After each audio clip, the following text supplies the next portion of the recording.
Ooh, what's up, Internet? My name's Nerdy. And I'm Clarus. And this is the finale, the final parts of the whole Cosmere. We read all of it. Yeah, the final finale empire. Brandon Sanderson's 2 books that he ever published, and no others. Yeah, crazy. Because, he just takes a really long time to Slow write writer. stuff. Slow Yeah, writer. it's tough. It's really tough being a fan of his because you never get new material.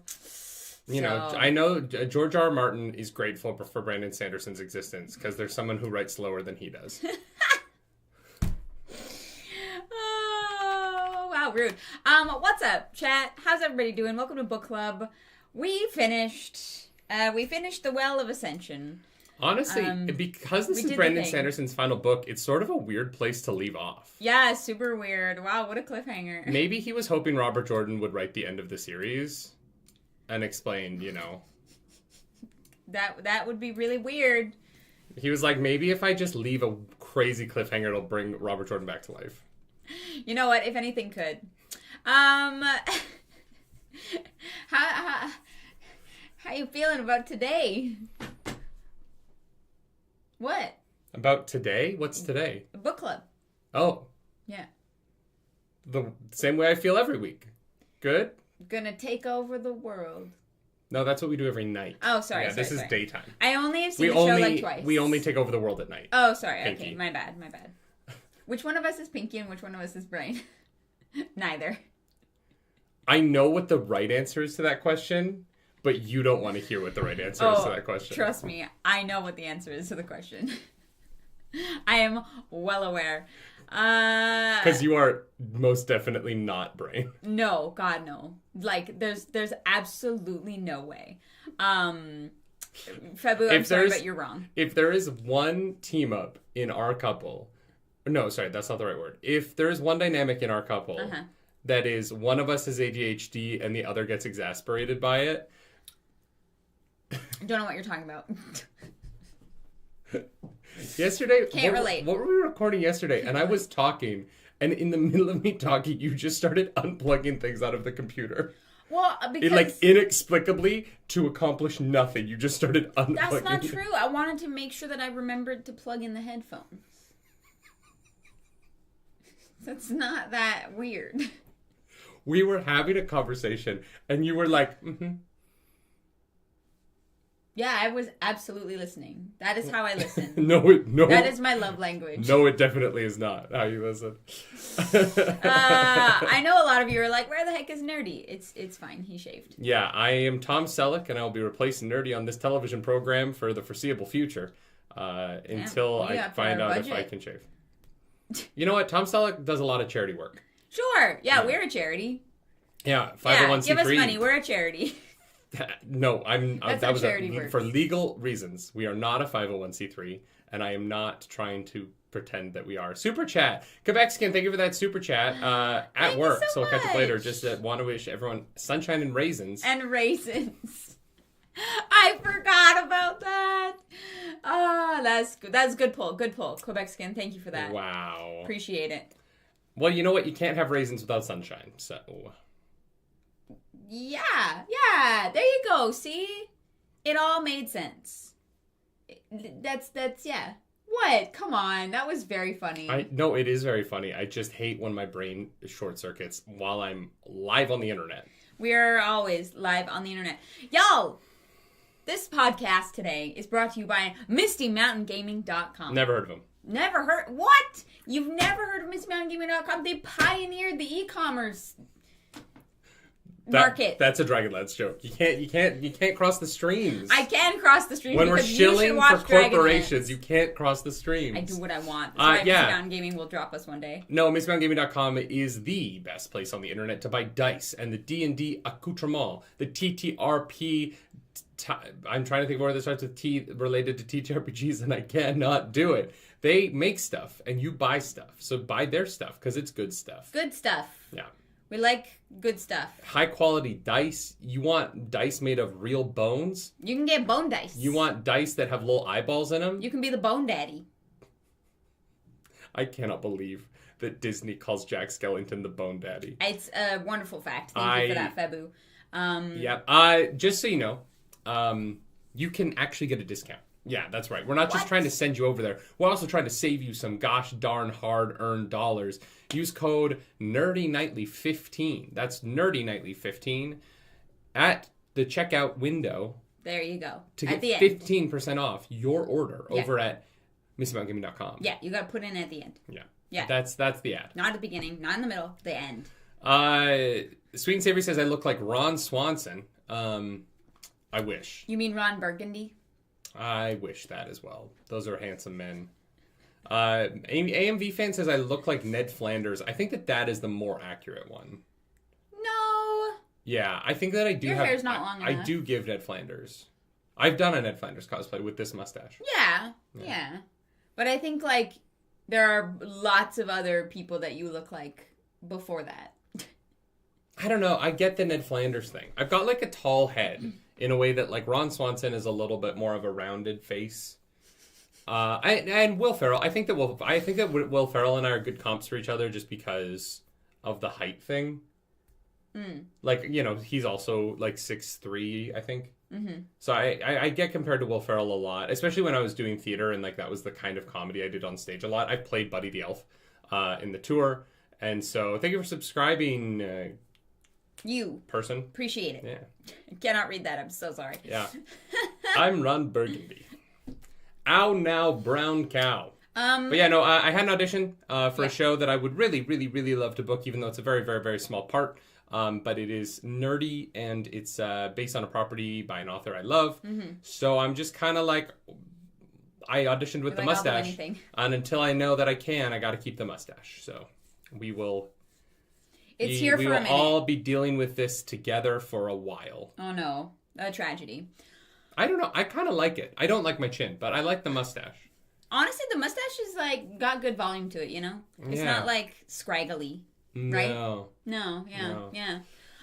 Something else that's fun. What? If you guys are free on Monday Eve, we are starting a Baldur's Gate 3 Evil playthrough. Co-op here on the channel, where we get to be the baddies. I'm the bad. It's gonna be weird. Guy. I don't like being mean to people, even in video games. So it's gonna be an interesting experience. I think it's gonna be easy. I'm gonna be the worst person ever. Great, love that. I'm gonna be so evil that Minthara is gonna just be moist all the time.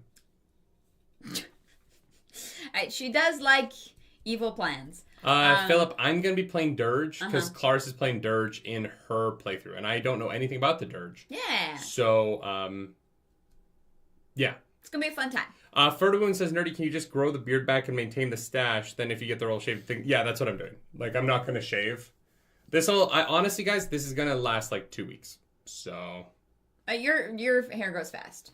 Yeah. I'm not worried at all. Yeah, no, we're going to do awful things and potentially break the game by being as awful as we can, which will be weird, but fun. Yeah, there's probably going to be a lot of quests and shit that we can't do, but you know, we're going to cause absolute chaos and mayhem, so... I am going to be finishing Act 2 tonight, so if you want to watch the death of the big bad from Act 2, come by probably later today. I'm going to be finishing Act 2. But having finished most of Act 2, I legitimately do not know what Act 2 is if you're evil. Like, I don't know what... I just don't know what you do in Act 2 if you're evil. Couldn't tell you. Fabu, thank you for the super chat. Howdly doodly, nerderinos. Howdly doodly, nerderinos.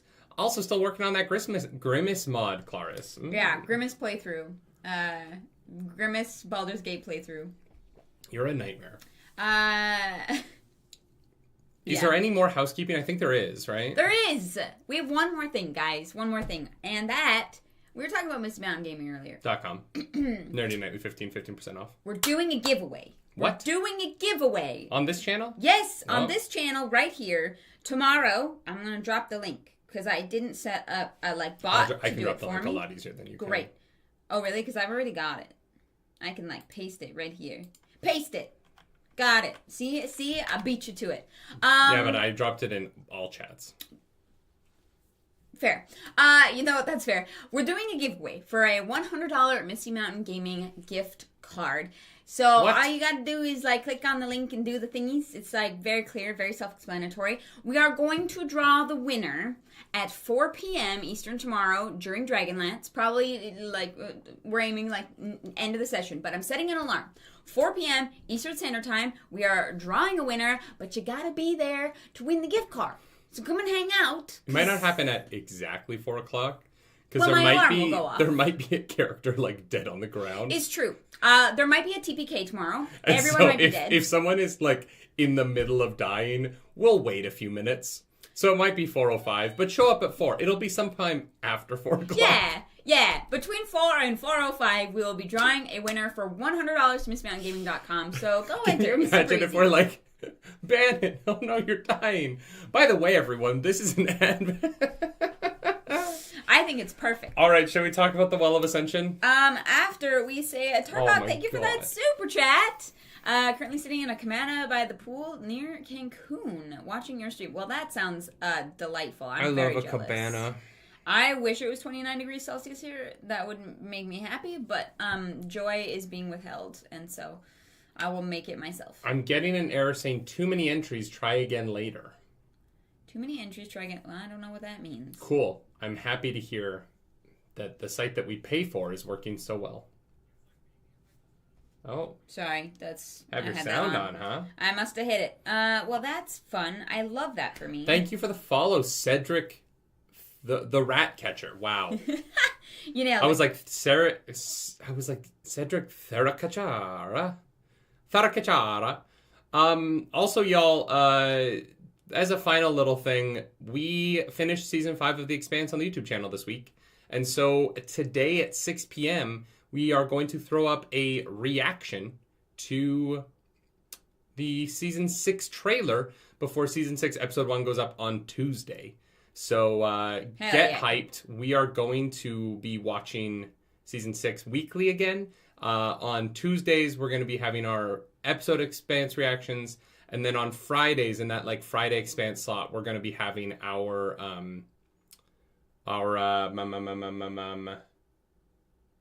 I don't actually know. Oh, the X-ray videos. We're going to be watching the X-ray bonus videos that are on Prime Video on Friday. So it's going to be Tuesday, Friday still. But we're going to be doing the Season 6 over 6 weeks. Mm-hmm. And we have other Expanse news soon that we're very excited to share with you. Yes, stay tuned for that. Also, Avatar should be up tomorrow. Avatar Episode 1. Yes. The giveaway seems to be working for me, so I will look into it. I'm glad it's working for you. Later. It's not working for chat. If you have any other issues, put them in the Discord, and I will see what I can do. Nate Yao asks, have you all played Helldivers? Claris has not, but I have been spreading that glorious, glorious democracy as we take the values of Super Earth to the galactic empires of the bugs and the automatons. We will liberate Malavon Creek, and we will do it through the hard work of you, Helldivers. Go spread that sweet, sweet, sweet, sweet democracy. And with that, Clarus, it's time to talk about the Well of Ascension. Hell yeah. It is time to accept my purpose. Part 5, Snow and Ash. Boy. What a crazy fucking book. What an insane book. Clarus, how did you like how this ended? Great. Yeah, me too. I'm super positive on it. Yeah. Yeah.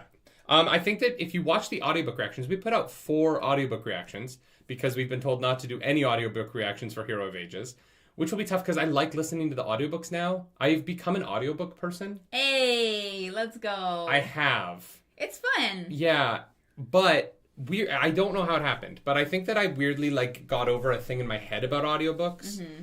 And it's I don't struggle as much with them because of my dyslexia. The problem is, A, they're very expensive, but B, rightfully so. Recording an audiobook is a lot of hard work. I am I don't want to go back to reading. Well, we have 7 Audible credits. Michael Kramer's doing, I can't listen to this book. Oh, right. Because of spoilers. And so I'm like, oh no, Michael Kramer's been doing such a good job telling me bedtime stories. And now I don't get to have Michael Kramer telling me bedtime stories, and I'm sad about it. That is actually very fair. I'm so sorry. So yeah, we did 4 audiobook reactions this week for patrons and YouTube members. Yes. Sorry, those are not public. The reason they're not isn't actually because we're like trying to get more money out of people. It's literally because they only get viewed by a couple hundred people, and so they would kill our algorithm. Yeah. And so it's literally like to save the channel from like falling apart. Yeah. We made this decision, and I like it. I think it's working out. Yeah. I think it's fair. And also, yeah, it is one of those weird things where, like, if someone saw it in their algorithm and was like, what does that mean? And it's just us sitting there with nothing, right? Because at least with our reactions, you can put stuff on the screen, but it's nothing. And so it's a little funky. So anyway, there's 4 audiobook reactions up. If you watched the last one, you'll know that I said some things that immediately made me look like a fool if you read the next chapter. And we'll talk about those when we get to them. But right now we're at the top. We're at chapter 49 of The Well of Ascension. And Elend is like getting ready to leave for The Well of Ascension. And Tindwyl is mad at him for doing so. Yeah, she's like, you're a fucking coward. And he's like, look, I don't know what to do. I trust Vin. There's no, like, what am I going to do if I stay here? Yeah. Probably die. Probably die. Like you, Tindwyl. Yeah. Also, there's a whole thing that has happened after this, and Ellen's like, I got to be around for that story, which is why I can't die at the end of this book, even though Nerdy definitely thought that I died at the end of this book. I thought he was dead as well. 100%. One of the things that I found funny about this conversation is that Tindwyl is like, but like, how do you know that the Well of Ascension is a thing? Like, that's too mystical for me. That's too magical. And I'm like, woman, you can pull memories out of metal. You can like grow your heart 3 sizes that day because you had a heart 3 sizes too small the day before. You're in the room of a girl who flies and can fucking like see the literal fucking future because she swallowed a little flake of a certain metal. Yeah, but for them, and that's she's normal. Like, yeah, but the Well of Ascension is too magical for me. That's like their normal everyday, like, oh yeah, Mistborn exists and can do these things with metal. The Well of Ascension is so far above and beyond, like, what allomancy and ferrochemy is. Like, I mean, it turns out to literally just be magic metal, so it's actually not that far above. It is the same thing. The well isn't metal. Yeah, it's like a glowing liquid. The book literally describes it as liquid metal. Okay, sure. I don't think the Well of Ascension the book literally describes it as a liquid magical metal. That is the book description. I didn't come up with it. That's just what they called it. Sure. You just love to hate Tindwyl. I don't hate Tindwyl. I love Tindwyl and I support her. I'm all about Tindwyl in so many ways. It's something that I find funny in a lot of media. This is not a Mistborn thing. This is like a general media thing where the line of what characters are willing to buy into in terms of magic at times it's normal for them. Yes, but it's always in worlds that already have like magic that they don't understand. Like in our world, we don't have magic, right? Okay. And so if something magical happens, we're like, oh, how the fuck does that work? In this world, there are like multiple kinds of magic that people see. Yeah. That it's like normal for them. Interacts with on a regular basis. Exactly. So it's completely normal. But in my opinion, it isn't. I think that once you have crossed the threshold of being around shit that makes no fucking sense. But it does make sense to them. Being open them. to the idea of the Well of Ascension makes more sense than being like, there's no chance of it. Because you're like, well, I don't know. Clearly magic happens, right? Like, sure, clearly but like, magic happens in this world on a level where I would be like, there's at least a 50% chance that the Well of Ascension's real. And she's like, 0. Because you've got the Lord Ruler who made the world exactly what he wanted it to be. The Well of Ascension could be like could be just made up by the Lord Ruler to make him seem more magical, to make it seem like a thing. Like very clearly he has manipulated history and stuff and like had his obligators teaching such and such. Like, sure, my point isn't that she should believe it wholeheartedly. My point is that she should be more open to the idea of it.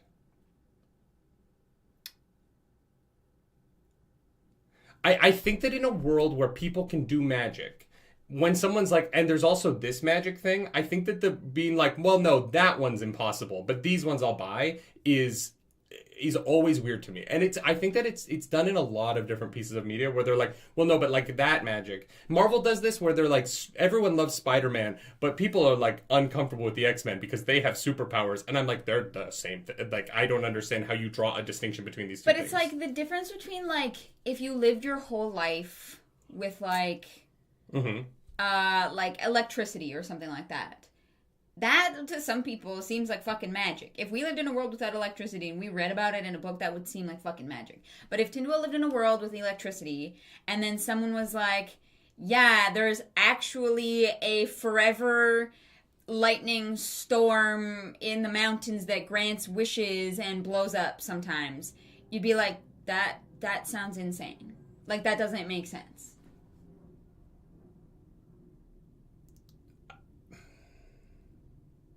Like, the Well of Ascension is so far outside the realm of, like, ferrochemy and allomancy, which are, like, normal, kind of normal everyday things. People know that they exist. People have seen them. Tyndall, like, has experience with them. And and so, like, the Well of Ascension is not, like, it doesn't make sense like those things do because, like, you've never seen it. You've never heard it. Like, you don't understand it. And so I don't really, I think that it's like perfectly valid that she's like, this is probably a fucking fairy tale. Interesting. I think that it is, I really disagree because of the existence of the Lord Ruler. I think that if someone is wildly more powerful than everybody else on Earth and is 1,000 years old, and they say it's because they went to the Well of Ascension and got the super magical duper powers. But Vin knows exactly why. He's a ferrochemist and an allomancer. Which isn't possible. So I'm saying that they're already dealing in the impossible. So why would you be so vehemently against the explanation for the impossible thing that you know exists? When you know that the impossible thing exists. She is a scholar. She is very much like, I'm not going to believe anything until we can, like, prove it 3 different ways. Again, it is not about proving it. Mm-hmm. It is about being open to the possibility of it, which I think more scholars would be. Tyndall is like, guys, this is the dumbest thing you could be doing. You should stay here and give people hope while they die. I think Tyndall just thinks that that's more important than the off chance that the well exists. Than the off chance that maybe you could save people? Well, she thinks that Elend being there would save people. Tyndall is like, no, you guys have to be here so that you die with these people. She's given up. She's completely given up. She's like, no, we're all just gonna fucking die here. How dare you think that the thing that we've been talking about for 1,000 years, the magic well that might fix all of our problems, how dare you think that exists? Don't have hope for that. Give these people hope while they're slaughtered by Kolas. I just think Tyndall doesn't believe that there's a magical button that's gonna fix everything, which there isn't. I mean, in a way, Tyndall is, like, kind of right. The Well of Ascension does not exist in the way that we believed it to, and it actually made things worse. So, like... But it could have made things better if Vin had taken the power. Maybe. No, it would have. She could have remade the world in whatever image she wanted. And then what? And then the cycle repeats itself. The Wheel of Time. God damn it. If the prophecies hadn't been messed with... Which we will get to, because, like, fucking wild. Wild. If the prophets hadn't been messed with, Vin would have known not to release the thing. She would have taken the power and she would have saved Elend and, like, given us a yellow sun again. Maybe. I don't think we know enough about the power to know that. I mean, that's... Because the Lord Ruler took it and became a fucking cunt. Yeah, but he was a cunt before. Was he? Yeah, yes, fucking Quan is like, I'm sending my nephew Rashek because he's a racist and kind of a terrible guy. And I know that if I need him to murder this dude, he will be down. Yeah, okay. Quan literally is like, fuck, I need a child who is maybe down to do some murder for me. Oh, fuck, Rashek's the right guy for that. And then when the guy who's definitely down to do some murder for his uncle gets to the point where he has to do the murder, he does it and then gets the power of... We need a different chat up because we're missing super chats because there's no color. Fuck, are we? Okay. Yeah, I'm sorry. No, I'll fix it. Sorry, we're trying to get a better handle on Restream. We literally haven't gotten past the first paragraph of the reading this week. Josh, welcome back to the Nerd Table. We can tell you why the audiobook is spoilers as soon as you finish the last section of Hero of Ages. No other Cosmere books have this issue as far as I know. Appreciate that. Well, thank you. I trust you guys. I'm not worried about it. And Fabu, thank you for that super chat. It reads like if people who use batteries every day can't understand how electric cars work. Yeah. Yeah, okay. Yeah, I don't know. I just think that, like, Tyndall is very much a skeptic, but... I just think that, like, because the Well of Ascension is supposedly where the magic powers that she has come from... Mm-hmm. Or maybe not she has. We don't know that Ferrochemy comes from there, but we know that Allomancy came from there. Yeah, because Ferrochemy existed before. Yes, but Allomancy didn't, right? Yeah. And so I think that her being like, the powers that Vin has, that we understand to have come from this place, mm-hmm. I believe that those powers exist, but I don't believe that the place that they come from exists. Okay. Because I think that it is something else. And like that my thing with Tyndall is that she, and I think that this is my issue with Tyndall kind of roundabout, right? Mm-hmm. Is that I think that she is so dedicated to her very narrow point of view mm-hmm. that she actually doesn't entertain other ideas. And so I think that she ultimately has mediocre ideas. I think that Tyndall's inability to entertain a variety of ideas and being so narrowly focused on what she thinks is successful ultimately fails her in many different ways, right? I think that in some ways she does help Elend become a better leader. Yeah. But she is also so determined to make Elend a better leader in a very specific way that she ends up taking a bunch of his time and he ends up losing his throne because he is distracted by all of the other things going on, right? And I think that... Well, that's what happens. That's literally what happens, right? He's not distracted by Tyndall. He's distracted by being in his books. Tyndall changes him for so much the better, and even Elend acknowledges it. People look at him different. People treat him different. Tyndall did good fucking work, and I will not stand for that slander. Okay, but it doesn't work. Well, like, it's already too late. You can say, like, Tyndall changed him for the better. But the people believe in Elend, right? And that's really, I think, the people already believed in Elend. The people were never the problem. No, the people don't give a fuck. Yeah, they do, because Elend is with Vin. The people don't believe in Elend because Elend. They believe in Elend because he's got Vin. Like that the whole structure of Elend's power is that the people go, oh yeah, he's got the Mistborn.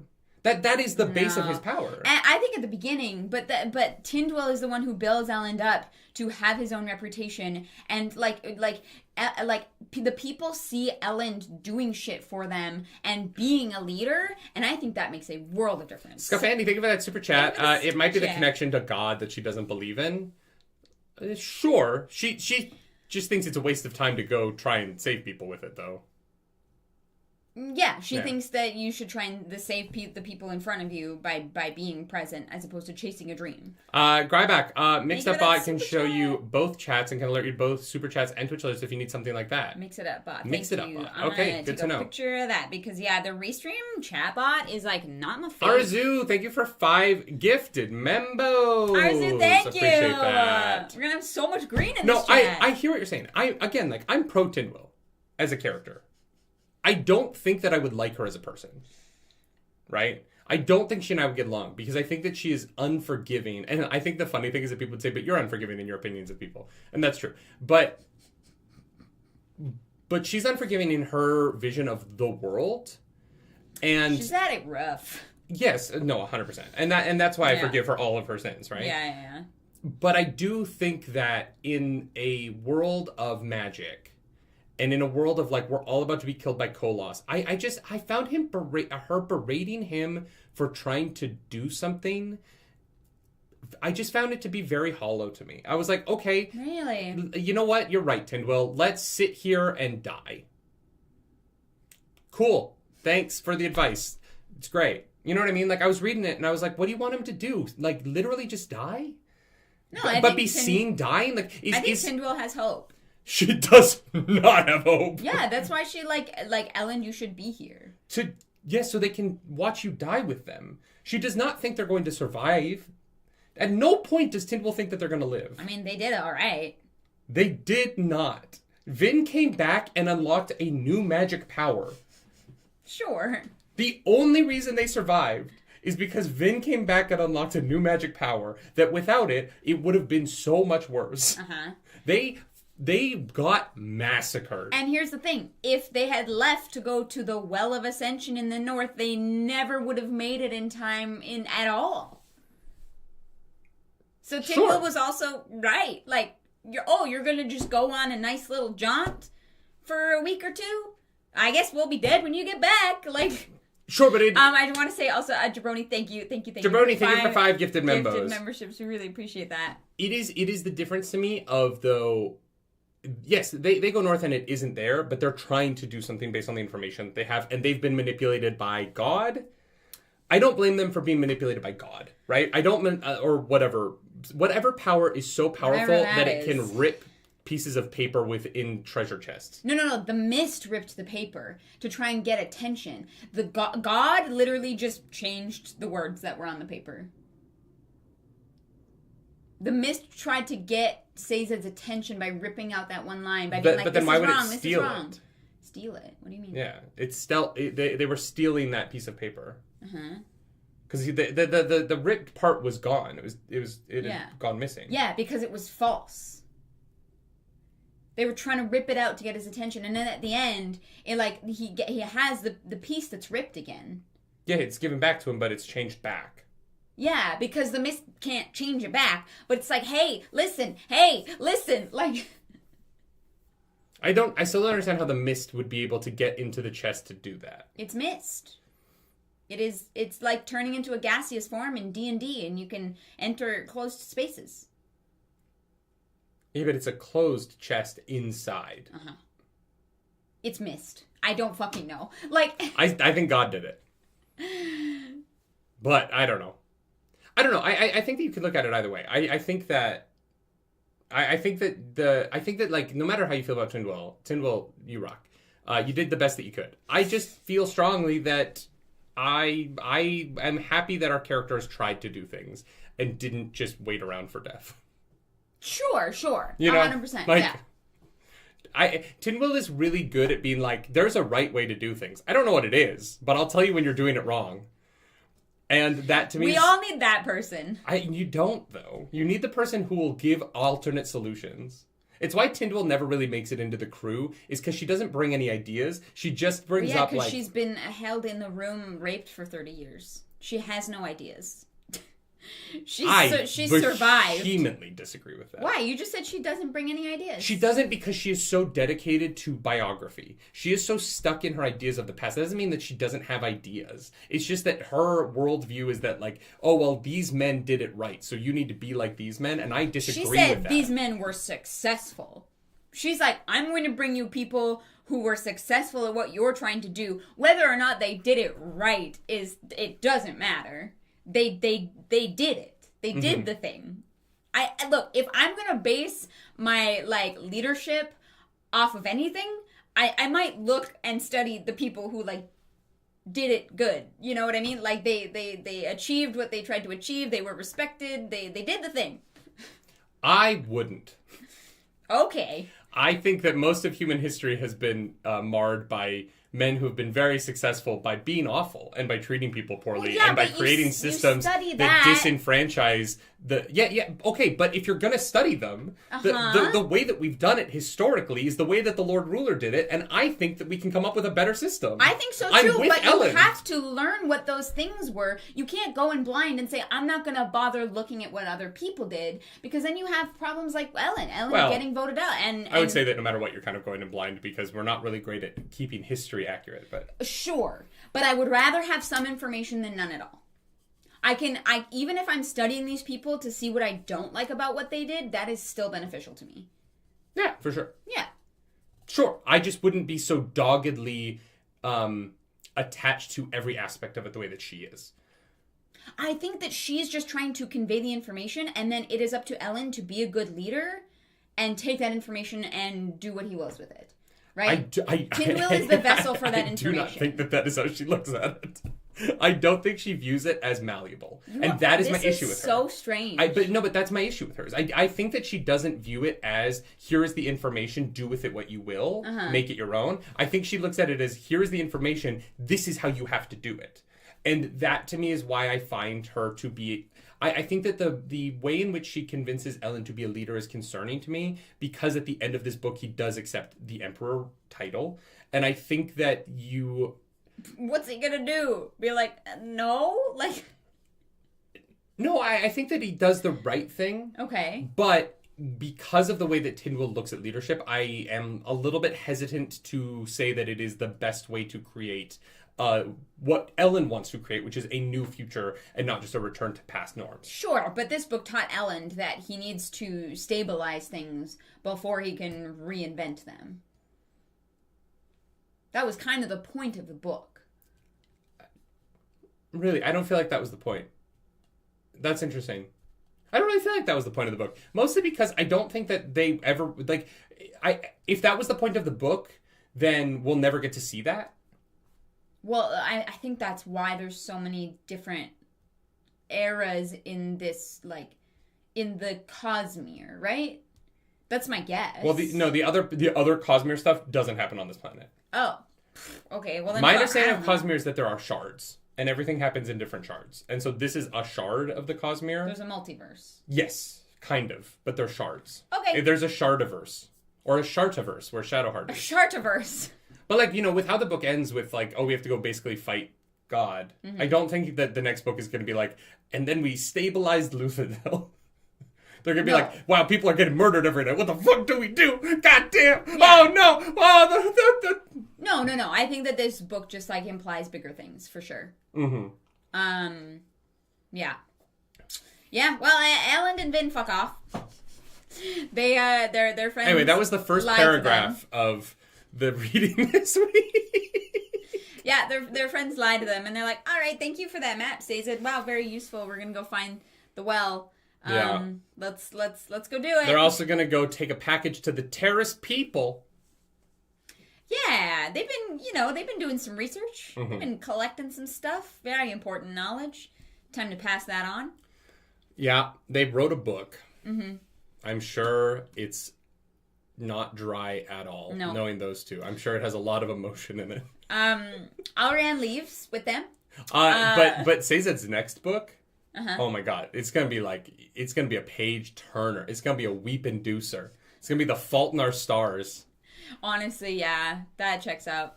Alrian leaves with them and is like, oh yeah, I'm totally just want to be safe with you guys. And then they get past all the guards and the arrows and stuff, and then Ariane's like, thanks for the ride, deuces. I was like, what a little fuck. No, Ariane is great. She's great. Ariane is awesome. Fantastic Ariane is like, fuck, character. How can I save Breeze? I'm gonna go convince my dad to turn around. No, look, Ariane is great. She also is riding into war by herself, and then is like, well, if you're not gonna come, Dad, and he's like, fuck this girl. If you want to save me, you better come with me. And so the boys are looking out over the Kolos camp from the top of the wall. Mm-hmm. Breeze, Demu, Sazed, Hammond, and Clubs. They're all standing there, and they're like, oh yeah, we are definitely going to die. Mm-hmm. And also the Kolos camp is on fire, so that's probably not a good thing. Yeah, that's probably bad, because what we know of Kolos, they kind of whip themselves into a frenzy. No, that's not what's happening here. Isn't that it? No, this is the money is burning. The money wagon is burning. Who do you think burnt the money wagon? I don't know. I didn't consider that, so I'm not sure. Oh, yeah, no, Jastes tells Elend that this happens when they meet in the woods. Yeah, that makes sense, but in this chapter, they're like, oh, Kolos, they, get themselves... No, that's way later. That's when they attack. That's that is 2 days from now. Okay. Yeah. AMV fan, welcome to the Nerd Table. Not a multiverse, each series set on a different planet, but all in the same universe. Cool. Okay. Cool. Okay. I was like, oh god, are we going to have different versions of this Oh, that story was deleted. Maybe that's a spoiler? Well, it seems like you already, knew some stuff. that is... I don't know. I don't know that that's a spoiler. I don't know that's like... I don't... unless, like, space travel exists in future books, I don't know that this really matters, but... I mean, it is one of those things where I've been like, how are all of these different, like, series structured but are in the same, like, series? Mm-hmm. And so, yeah, okay. Different planet. That's...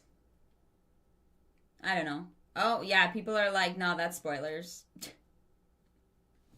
All right. It's hard for us to tell. I mean, I already knew that, so I don't feel spoiled because... You spoiled me! I'm sorry, I didn't know that it was a spoiler. Spoilers! I thought it was, like, different planets, like... Mods, can you handle this guy, please? God damn it. I'm sorry, it's something that I've known for years. It's just one of those things where, like, I know that they're called the shards. I don't know what that means. It's like, even if you've never watched Star Wars, you know that Vader is Luke's father just because it, like, exists in the world. I've been to so many conventions... You know what I mean? Yeah. And I've talked with so many people about so many different things that, like, there's some things that you're like Percy Jackson, right? I've never read the Percy Jackson books. I knew most of the events of the book that I read. Sure, yeah. Just because and I've also seen the movie. But, like, there's just stuff in the ether. No, I know. That, like, I don't know. I don't know how to... you know, it's like the Attack on Titan thing, where I was like, oh yeah, Eren Yeager is a Titan that these people live on. I was wrong. Yeah. But you're like, no, I'm pretty sure that's... The chat of that video, people still comment on that video a year and a half later where they're like, why did you spoiler her on that? And I'm like, I've seen the show now. I wasn't correct. I didn't spoil her. I didn't know what I was talking about.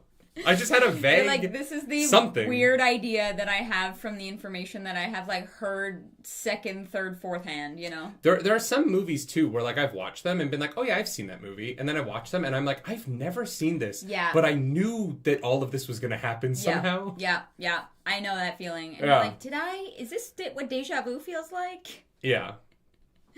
Yeah. Here's the thing. I have no problem if, delete that comment because obviously, like, we welcome other first-time readers here. Well, we just talked about it after, so we kind of ruined that, but... Sure. I just mean, like, we've asked our mods to err on the side of extreme caution, not only for us, but for everybody else. And so, you know, if your stuff gets deleted, don't take it personally. It is just, oh, beautiful. Thank you. Okay, great. We're rolling. I'll get a pie. Great. Feel like I want to tell people, but I don't want him to see it. Never mind. All right. So we cut over to Straff, who is feeling sick. He's like, oh, I'm so sick. And then he's like, bring me Amaranta. And she's like, get in, loser. We're going shopping. The drugs. And then we are revealed that Amaranta has been sleeping with Zane. She has knife wounds in her tits. And that's the way that Zane shows love. And she likes it because she's sad that he's gone. And it makes it weird that Zane stabbed Vin in her boob. Yep. That's really his, like, sexual thing. Yeah.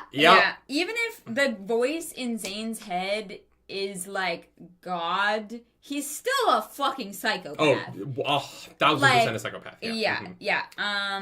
But then, wild. So this is, but he does this so much. He just likes popping balloons. He's got a balloon fetish. He's a lunar. Zane confirmed lunar, and he can't tell the difference. So Zane stabs boobs so much that his dad knows that is his thing. And that is just so wild. Is it really that wild? Because fucking Straff is the one who took Elend to go have sex for the first time and murder a woman. So, like, is it that weird that he knows his son's thing? No, it's not that. It's not that. It is that Zane is so consistent. Like, it's that this is Zane's thing. He learned his thing right away. He was very aware. Like, how do you discover that that's your thing, man? You know? Yeah. This is where, though, I want to have a brief, and maybe not so brief knowing us, but a brief conversation about Brandon Sanderson and the way that he is prudish about healthy sex, but writes a lot of weird, very, very aggressive rape and kink stuff. Yeah. He won't write that, Elend and Vin had a lovely night together, but he will write that Zane has a kink for stabbing women in the boobs. And I don't know how I feel about that. And I think that it goes back to last week when I was like, well, no, clearly Elend and Vin haven't had sex. And people are like, well, Brandon Sanderson just doesn't like talking about sex. Yeah. But he's very happy to write the violent and aggressive side of it. He just won't write the good side of it. And I don't understand that. Because it makes it seem like all of the sexuality in this book is violent and aggressive. And that this society is so, like, that sex within the society is such an evil thing. Mm-hmm. And I think that if you're going to write those things, and I don't mind that they're in the book, I think that they set the world well, and I think that they make sense for Zane's character, but I would actually prefer you write more of the good stuff in, so that it's not so heavily balanced towards just sex being only brought up when it is such a negative. Yeah. When it is so gross. Yeah. And it is the one thing about this book that I actually think, especially after this moment with Amaranta, I am disappointed that there isn't more positive sexuality in the book, because there's so much violent and disgusting sexuality in this book. I think that is a great point. Scuff Handy, thank you for that super chat. Appreciate it. We have ascended. Yeah, I didn't think about it that way, and when you put it like that, I'm like, oh yeah, no, that makes a lot of fucking sense. And look, I'm not saying that there's a right way to do things, right? Like, he's more than welcome to write however he wants. I just think that the balance of this book is off. And we're 2 books into the series, and there is so much conversation about sex in a negative light in a series that has a romance at the center of it, where there is a couple that lives together for over a year. Yeah, like, it's not like there's no room. You don't even have to write sex scenes. You could be like, Elend is like, Vin, don't go out tonight, stay with me for a little bit longer. Yeah, stuff like that. There you go. Or the door was locked. Mm-hmm. You know what I mean? Like, it can be subtle like that. It doesn't have to be full-blown scenes. But yeah, it is. We also don't see Zane's sex scene, but we see Zane talking about sex, right? We see Straff talking about sex. Yeah. We see Elend talking about the time that he, was forced to rape a girl when he was 13. Yeah. The sexuality is talked about. Mm-hmm. I don't need him to write sex scenes. I'm not saying I want more aggressive sex, right? Yeah. Or sorry, not more aggressive sex. I'm not saying I want more. I want more descriptions of the act of sex. Mm-hmm. But I think that because of how much you talk about the bad side, just talk about the good side as well. Like, show that not everyone in this world only has sex when it's rape, because I'm not convinced that is true. I'm not convinced that anyone has sex in this world unless it's rape, because it's the only thing we talk about, and we talk about it so much from chapter 1 of Vin being like, hey, I am literally desperately trying not to get raped at all times by the people that I live with, to now where Amaranta and Vin both have this scar that is Zane's sexual mark that he leaves upon them. Yeah.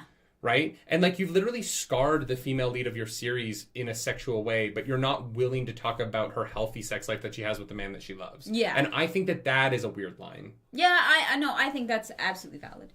Jelani Coleman, thank you for that super chat. Thank you for that super chat. Maybe we can compile some Word of Brandon's for you to react to after Hero of Ages to clarify things without spoiling. What is Word of Brandon? Is that like his podcast or something? I like his podcast a lot. The one he does with his writer friend. I found it because they were reviewing Rings of Power, and I just really like the way that they discuss the way that they discuss things. I actually really enjoyed. Yes, for sure. Yeah, we would definitely like. I have stayed away from Brandon Sanderson talking about stuff because of spoilers, but happy to like watch anything that is deemed spoiler free for sure. I think he's very intelligent. But yeah, I just if we're gonna be following Vin's experiences in this world, I would like to know that she's having those positive experiences and not just only be told when it's negative. Yeah.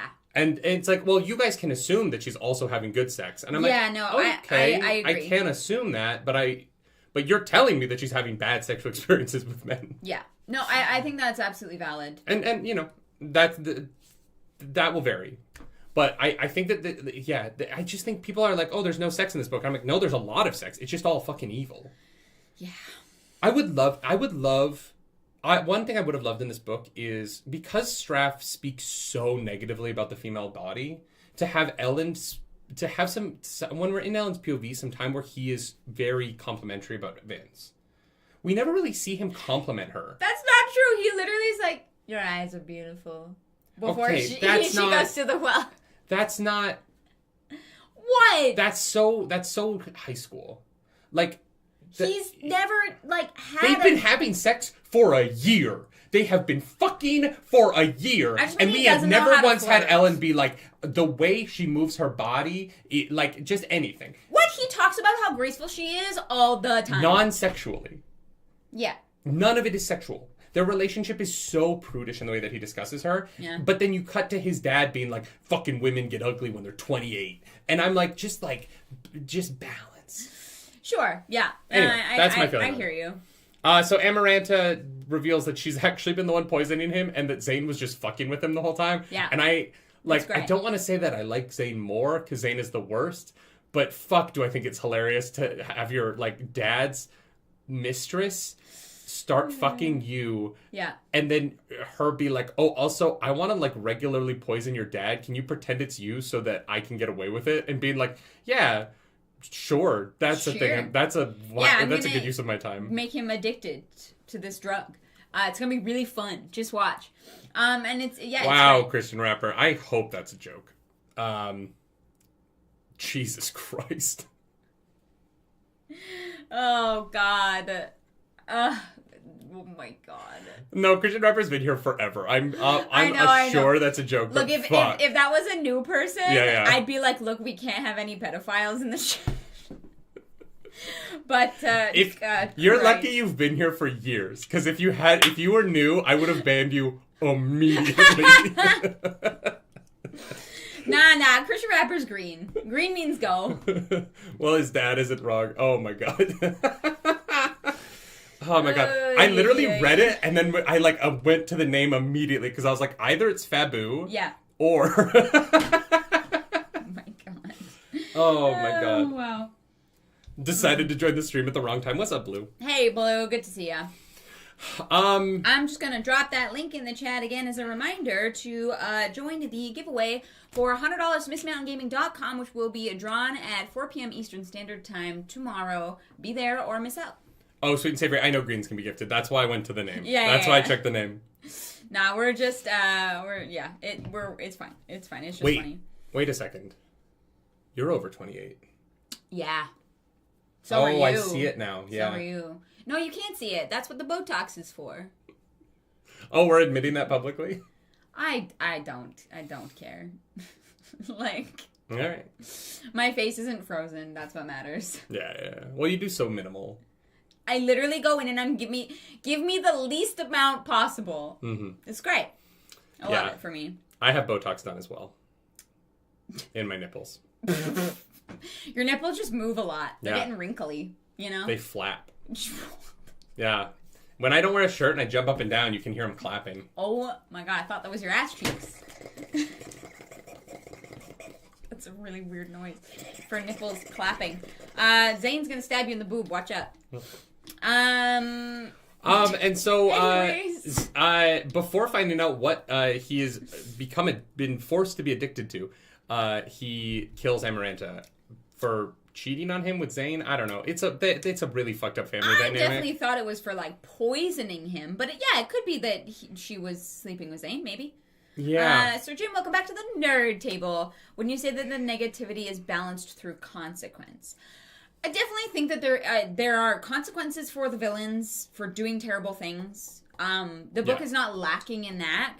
It just would be nice to the world is dark. It is it is tough. A little bit of light in there, I would not go amiss. I would not say the sexuality is balanced, but I do think that there is comeuppance for the people who do sexual stuff negatively, except for Ariane. Ariane is the one that doesn't have any comeuppance in this book, but she might in the next book. Yeah, that's such a weird one. No, it's not. It's rape. Yeah. If you use your superpowers to rape somebody, you raped them. It's not any more or less complicated than that. No, the weird part about it is just her as a character and her care for Breeze, like that she is so emotional. Nope. No, I mean that doesn't change she's anything. so emotionally stunted, I think, because of the writing, that she can't tell, like, that I don't think she understands what she is doing and has done to him. Like, I legitimately, I think that, like, doesn't make it okay. No, I'm not saying that it does. I just think that you could say the same thing about somebody in our world and alcohol. And, like, I think that, like, that line... What? Is still that line. What line?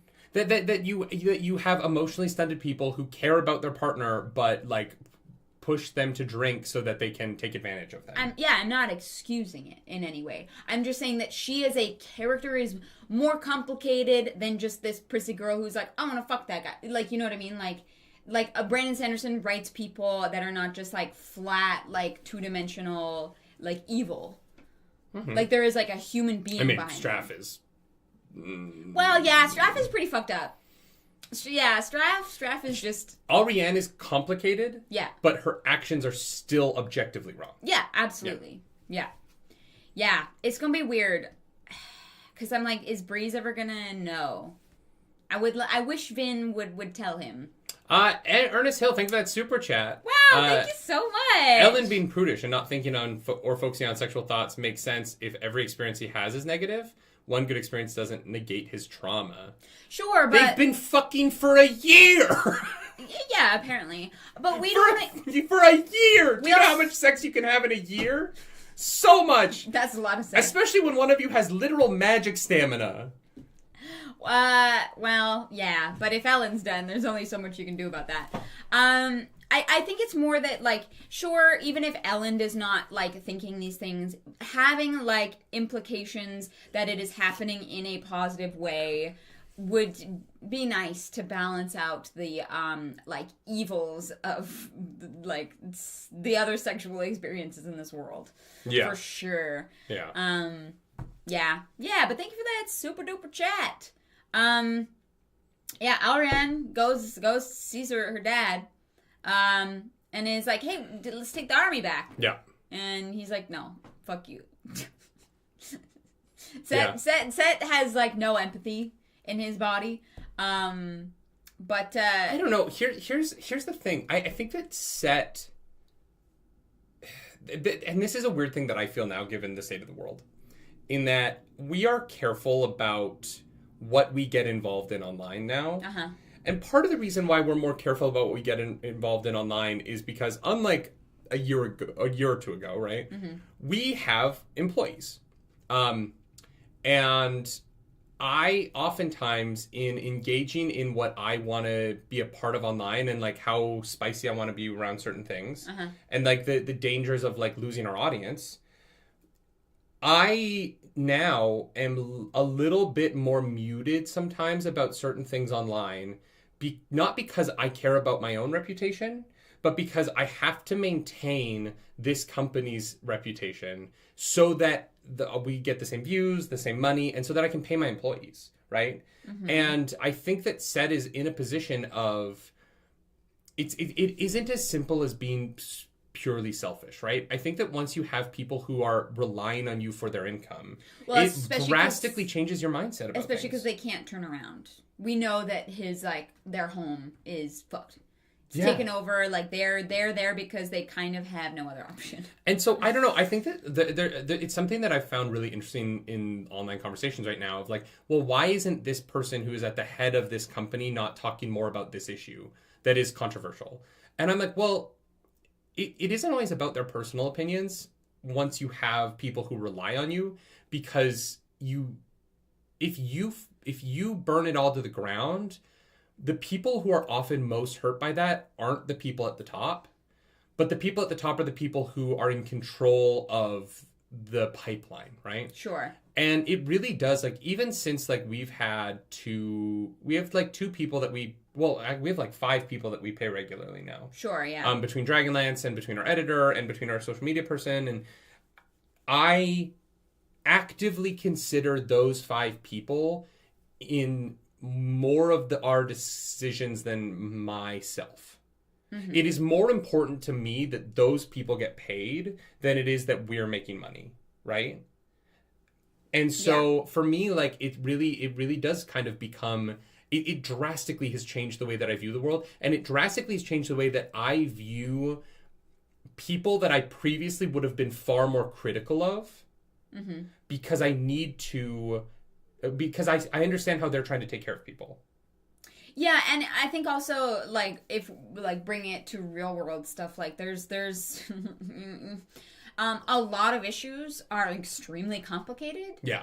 And jumping in without having a full understanding is potentially more problematic or dangerous, like, than not saying anything and doing your research. You know, people say a lot of dumb shit online, and you want to make sure that you are well informed before, you know, diving into the hellscape that is Twitter, for example. I want to bring up, Titanisk here says, the thing is that you consider magical influence as rapey, but even Breeze says that to him it's like convincing through dialogue. Except, and this is vitally important and why I love Breeze as a character, is that he knows that using it to get sex is wrong, and so he doesn't do it. Yeah. It's the one thing he doesn't do. The foundation of why he is single is because he knows, and he tells clubs, right? He has this conversation. He knows that it is wrong to use it for sex. Yeah. It's the big thing. Yeah. And he can't ever trust that, like, because he does it all the time, he can't ever trust that it is not part of the influence, and that is a hard line for Breeze, and that is why we stand Breeze. We respect him. Yes. Yeah. It is the issue of the choice that, look, Breeze is willing to soothe, but most of what Breeze is soothing is doing is, like, he tries to make people feel better. Yeah. Right? Yeah. And so he is in this weird position of, like, yeah. You know what I mean? Yeah, they're very, very different, and maybe Alrianne can learn from Breeze. Yeah, and that can be our hope for moving forward. But and Will says, I totally agree with you, Nerdy. It's more extreme when you have kids. If doing the right thing might doom your kids, it gets exponentially harder. Yeah. Yeah, when you have people who rely on you in any way, it really changes your view of the world for sure. Because you can't just fuck off. And, like, when I could just fuck off, when I was, like, working in restaurants, and when you know, even getting married changed the way that I thought about the world, right? Like, because I was, like, suddenly like, oh, my number one priority is making sure that you have food on the table every night. Whereas, like, back, I would have burned it all to the ground because I didn't have responsibilities. And I think that people without responsibilities are sometimes so critical of people with responsibilities because they ignore the responsibilities of those people and look at them and go, well, you should have done this for these people. And who cares about your company? Like, why does your company matter at all in the equation? Yeah. And I'm like, because there's people in that company that are relying on that person to not burn it all down so that they can feed their kids, their dogs, pay their rent. You know, it is such a difficult. Anyway, so Set for me is a complicated thing of, like, he's not willing to just march all of his people to their death. Yeah, for sure. I don't think that Set is trying to get everyone killed. Right? Yeah. I don't think Set is that selfish. I think that he does care about his homeland. And I think that because he immediately wants to liberate it once he, you know, and part of that's probably power. And I think that there's an element of that. For sure. But my opinion of Set drastically changes when Alrianne goes, well, you're riding into war to save me, right? And he goes, yes. Sure, yeah. Because that's the moment where I go, oh, it's not all about Set. Yeah. He does actually care about something other than himself. Yeah. And then it's interesting to reframe all of the conversation around him. Especially knowing that he did a lot of it because he never had Allomancers. Yeah. And so he was trying to do what he could. He's not a good guy, right? Sure, yeah. But he is still trying to do the best at what he can do. Yeah. And in the moment where his daughter asks him to ride to war on the side that she chooses, yeah, just out of his love for her, he's like, all right, okay. I'm in. Yeah, for sure. No, it is, like, it is truly incredible, like, how much every single person in this series feels like a real human. Yeah. Yeah. I really am. I'm blown away. 100%. At Brandon Sanderson's writing in this. I think it might be, he might be the best at writing fully fleshed out people that I've read. Obviously, I haven't read everything. I haven't even read that much, but give it a big thumbs up. So we cut over to Elend, Vin, and Spook. They're up in the mountains, and Lestibornis, is like, hey, there's somebody following us, and Vin is like, ooh, that's the Mist Spirit. Other people can see it now. That's concerning. Because this is the first time someone else sees it. Yep. Because I don't think Sazed has seen it yet, right? Sazed... Did I can't remember the first time Sazed sees it. With the writ? No, Sazed doesn't see it until it's pointing. No, yeah. So, Lestibornis is the first time... I'm pretty sure it's the first time someone else has seen it. And this is where I went, oh, things are getting worse. Yeah, no, things are bad. Then we cut over, Straff wakes up. Yep. The fucking mixture of powders he haphazardly threw into water and then drank somehow saved his life. Somehow. You know what? He had enough knowledge and he rolled really well. He also weirdly is still erect. He's had an erection for 3 straight days, and he needs to see a doctor because one of the things he threw in there was Viagra. Could you imagine? I'm assuming Amaranta had some of that in there, so he's just throwing stuff in. Quite possibly. Yeah, I think that's... They were like, God, he's so unconscious, but he's so hard. What did he take? Yeah. Johnny Coleman, thank you for that super chat. I think it's about informed consent. Breeze and Elrian both being emotional elementers increases how informed they are about it. Yeah, but you have to inform someone that you're doing something, and she's not doing that. Yeah, if Elrian was like, I want to write you up and, like, get you horny for me. And he was like, sure, that sounds like fun. That would be informed consent. There you go. Yes. That sounds like fun. He doesn't seem to know that she's an Elementor, so I'm not sure that, Yeah. So then, we cut over to Sazed, who is just, like, walking around like a fucking zombie. Yeah. Can't see, can't hear. Can't taste. Shuffling. Yeah. He's desperately trying to eat broth, but he has to, like, have the thought, send it to his hand. It takes him, like, 2 minutes for each sip. Yeah. Who is that? Den Drazao. There are no ads on YouTube. So if you are watching this on Twitch, there's no ads on YouTube. There's only mid-rolls on Twitch. Sorry we don't put can't control it. I can't turn off mid-rolls. I wish that I could, but no ads on YouTube. Except at the beginning. And if you watch if you watch this after the fact, there are. But while we're live, there's no ads on YouTube. Yeah, we do not put the ads in. Yeah. That's YouTube. Yeah. So what else? He's talking with clubs. They're trying to figure out. Oh, he's trying really hard. He's eating so slowly. Yeah, trying to figure out the best way to move forward. And Sazed's like, I have a religion for you. Here you go. It's beautiful. It is. This religion moment was great. It was really cute. I was so into it. Yeah. The god that just, like, wants art to be good, and I'm like, fuck, like, that might make me religious. Right? You know? Artists being held in high esteem? Hell yeah. That's my kind of worship, you know? Yeah, I need to, I need these kind of religions. Mm-hmm. You know? Mm-hmm. Our religions are so lame. They're basically, like, we have, like, 3 major religions that are all just the same religion, but with different, like, time periods. And so we just fight about dumb shit, even though it's, like, the same people. Yeah. Yeah, there's so much fighting, and it's just over arguing about, like, what happened when, which is just so wild, because we're never going to know. It was so fucking long ago. I know. Yeah.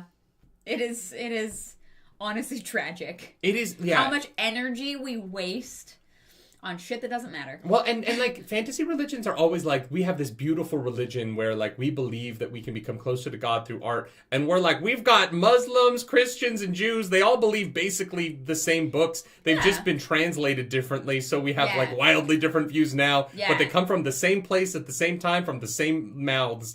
And I'm like, why are we killing over this? Why are we killing over which translation of the book you're reading?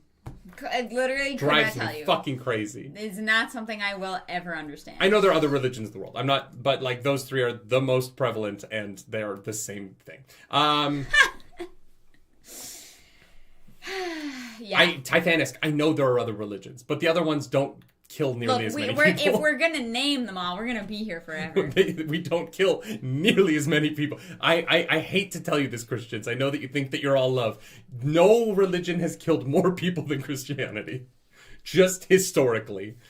I saw a tweet the other day that was like, well, you know, the Muslim faith has killed more people. And I'm like, it's not even close. Not even close. Not even close. Yeah. Not even close to close. Yeah. Christians win that one by so much. They won something. Hey, there's also Mormons. Mormonism is just a third book in the same religion. Yeah. It's the same book by the same people. Oh, God. Except in this time, there's aliens.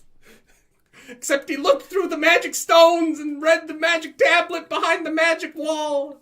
Because America. So a Christian, a Jew, and an Allomancer walk into a bar. Great movie. Great setup for people are going to be so mad at me for that one, but I am right and you know it. Yeah. I've only said facts, okay? Where is the lie? This is a cloud. It's a wrist. Oh wow, the white balance of the camera just changed drastically. Yeah. That's wild. This is what happens when I walk into a camera.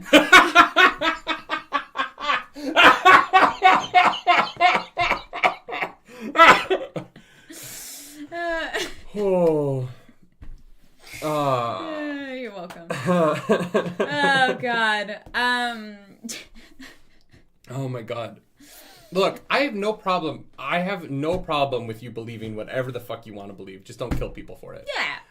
Don't be a dick. That's the bottom line, really. Yeah. The beacons are lit condor Cosmere. Yo, I filmed a haul. Yeah. And it was a little bit blown out. It was a little bit blown out, and that was like the first comment on it. I was like, yes, I have heard that one before, thank you. Anyways, So Jimmers, Islam and Christianity are not as close as you think. Christianity wins it by so much. Yeah. It's Christianity has... Guys, I don't think you understand how many people Christianity has killed in the last 2,000... And only in the last... It's only 2,000 years old. Only 2,000? I don't think you understand how many people have died because of Christianity in the last 2,000 years. Here's the thing. You will never know. We have a pretty good idea, and it's a lot. Sure, many. I just mean, you know, the records back then. Yeah. Not as good as we've got now. Yeah. Anyways, Say said it's like, oh, I think Dachshund is going to plan a rebellion. Maybe this is not the right time for that. But, you know, put a pin in it. Tidwell is going to stay in the city. Yeah. And then the alarm goes off. Yeah. Whee! And you're like, oh, God, the bombs are falling. And that's basically what it is. Yeah,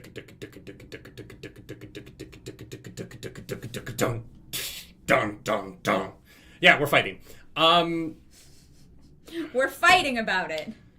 Yeah, but Seiza and Tin will get to hug one last time. Jesus only wrote one letter. God damn it, Michael Kioski, get the fuck out of here.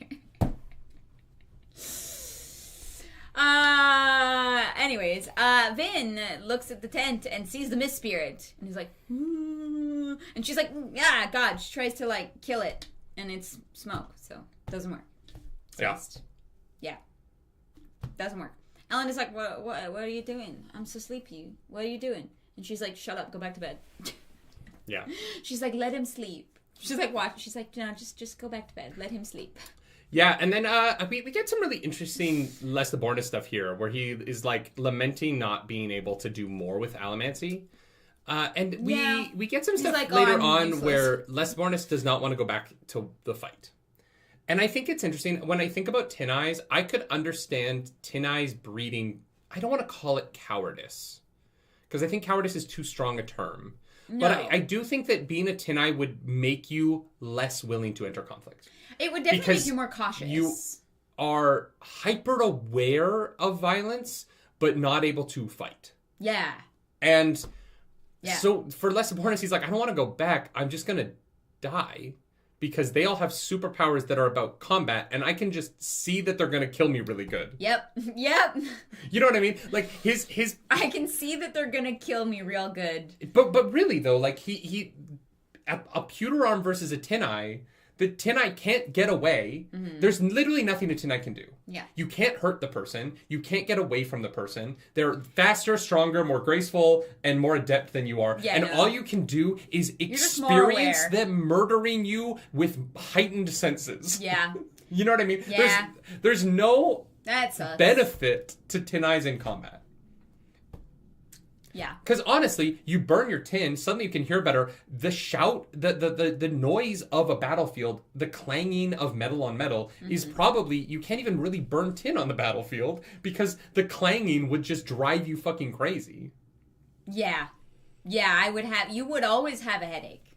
Tinai archers would be useful, but that's about it. Not really, because we don't have bows that can go further than human eyesight. Like if you had like I like that idea, but we are limited by the bows themselves as well. Yeah, it's not like we've invented weapons that at you least, had a sniper rifle and you didn't need a scope. I mean, yeah, sure. Yeah, if you had that kind of weapon. I don't know that they kind of, I don't even know that they have like a 2 rivers longbow. You know what I mean? Yeah. Like I don't know that they have an English longbow long enough to make use of that. They can shoot 3 tiles instead of 2, like... Yeah. Like, Tinais could basically be better than... Tinais could be good for siege weapons. Are there siege weapons in this world? Nobody brought siege weapons to Luthadel. Yeah. You would be a good spotter for a catapult, or a mortar. Like, I think that in our times of war, a Tinai is very useful because we have guns that can shoot kilometers. But in this world, like, you're not really useful in a combat situation. Johnny says Tinai archers in Mist would be helpful. Oh, at night? Yeah, that's true.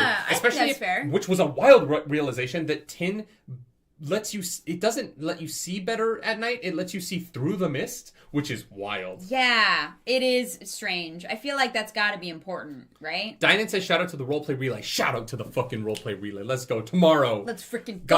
Guys. Tomorrow. If you know what's coming for the players, if you've read the Shadow of the Dragon Queen book, you know what's coming. It's so bad. They're all going to die. Oh, God. I'm so excited. So I should roll a backup character, is what you're saying. You know what? You guys should all roll backup characters tonight. I'm gonna tell the boys to all roll backup characters tonight just to scare them. I hate you. There is a link in the chat. Click it if you would like to enter for a $100 giveaway to MissMountainGaming.com. Ooh, giveaway. 4 p.m. You have to be there though. You gotta be there. 4 p.m. Eastern Standard Time tomorrow for the stream to win the money, the free money. Win free money. My mom just sent me this. God. Oh, my mom's hilarious. Incredible. Yeah, you should roll a backup character. Yeah, you should do that. All right, so then these chapters have a lot of bouncing around. So we get like clubs going to the boys and being like, the Koloss are fighting, which is how they start a fight. They beat the shit out of each other to get mad, and then they come kill us. Yeah. And then Straff finds out about the same thing, and he's like, all right, we're going to go chill. We're going to leave.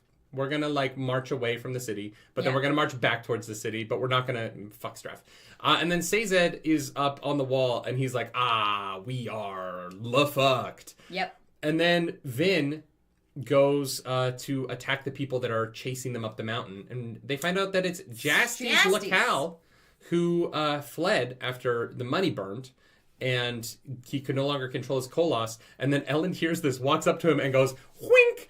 And like kind of samurai swords out of the sheath through the neck and murders his old friend.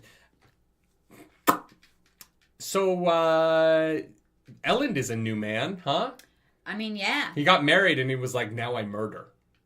Well, I mean... I boinked a murderer and now I murder. He's like, my best friend became a fucking lunatic who let people die and planned on killing more people.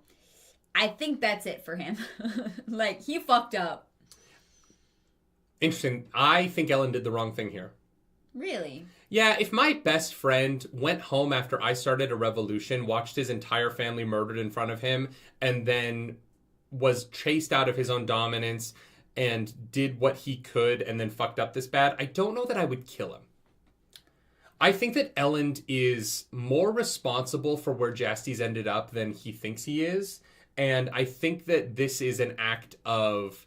I think that murdering someone while they cower because their life in the last year has been an utter nightmare that you're partially responsible for.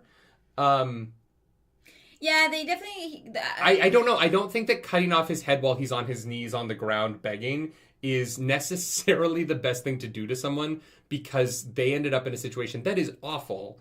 But that started with them watching their entire family get murdered in front of them for the ideals that Elend convinced them of. It's more like, I don't know what else they could have done, because Justice is a liability. I murder people because I don't know what else to do. No, I would have been like, go live your life. No, because Justice could have gone and lived his life, and instead he used an army of Koloss to murder people. And so if you let him go and he does more unhinged shit, those lives are kind of on you. Like, he clearly has no regard for human life. Like, you know, that village is all dead because of Justice. And Justice legitimately thought he could control the Koloss, though. And was doing a pretty good job of it, considering he didn't have magic powers. He used wooden money. Do you thought that would last forever? Okay, but on the flip side... Also, he only has like 4 guards left. His people are dead. On the flip side, right? Uh-huh. When the Lord Ruler was gone, the Koloss were going to start randomly attacking. Sure. So Justice controlled a group of them for a more significant amount of time than anyone other than the Lord Ruler. I understand. I totally understand that. I understand a lot of it, right? I get it. I don't necessarily think Elend is fully in the wrong. I don't think Elend is evil for this. Yeah. But I also think that Justice is a more pitiable character than the book makes it out to be. The book makes it out to be like he is... And I think that Justice's death... I don't know that I agree with the book fully on it. I think that Justice's death will weigh on Elend's conscience, right? I hope it does. I truly do believe that. And I also think that if Justice had come to them while they were still in Luthadel and Elend was in charge, they would be able to have a trial and shit. Like, there would be, like, a different proceeding for what happened.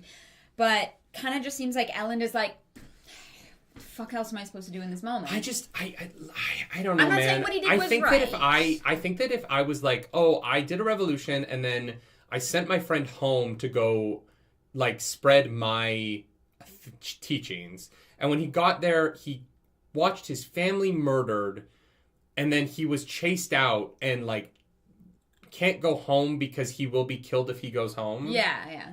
I don't know, man. Like, that to me is such an incredible... Nicholas Reed says, a justifiable action isn't necessarily the right action or the best action. For sure. Yeah. For sure. I, like, understand what happened here, but I don't think that it was, like, the best choice or even the right choice to make, but I think that it is going to weigh on Elend because they were friends. It's, like, the first guy that he's ever really, like, murdered like that. Because it is murder. Yeah, for sure. This is not, like... There's no other way to put this. Yeah. It is straight up a murder. Yeah. Of a man who is unarmed, and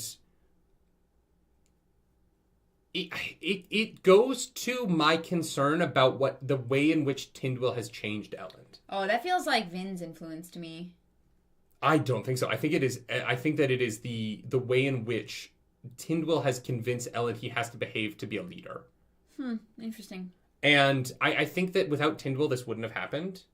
And I don't agree with that. Because I don't think that Elend would have had the confidence to do it. I think that Elend would have been like, well, we have to take you for a trial. And I think that if Justice was put on trial and was given a punishment, I think that I would be 100% on board. Yeah. I'm not saying that what Justice has done is okay. Yeah. I think that cutting his head off while he is... It is the image of a man being like, my entire world has fallen apart in the last year. I 1000% made mistakes. Yeah. And just being beheaded for it feels so cold in a way that doesn't feel like Elend to me. For sure. And I think that Tindwyl's influence on him really made Elend into the kind of leader that could do this. That even with Vin... Yeah. Yeah, to me it doesn't feel like Tindwyl's influence, it feels like Vin's. And I think that had Justice come to him, you know, at the castle where he could have, like, had a trial and all of that, it would have gone very differently. But I do think that there is a danger of just letting Justice go because I don't trust him. What's he going to do? He has no money and no power. Justice has nothing at this point. Like I get what you're saying, but Justice doesn't have the, like, political clout to raise another army. He tried one thing, it did not work. Like, he's not really a threat to anybody. He has 4 guards. Like, what is he gonna do? Hopefully. He can't go home because they will murder him on sight. He can't. I don't know that he has the power to.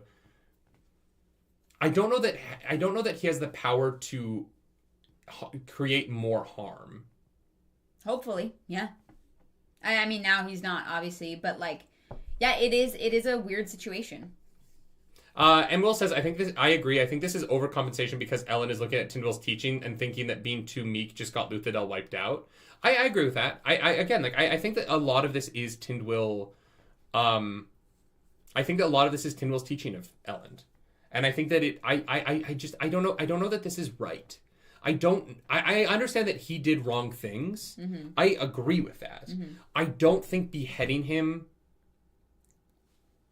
in the middle of the night in his camp where he is fleeing, I don't know that that's the right choice. Yeah. And I don't know that Elend... I don't think it is the right choice. Yeah.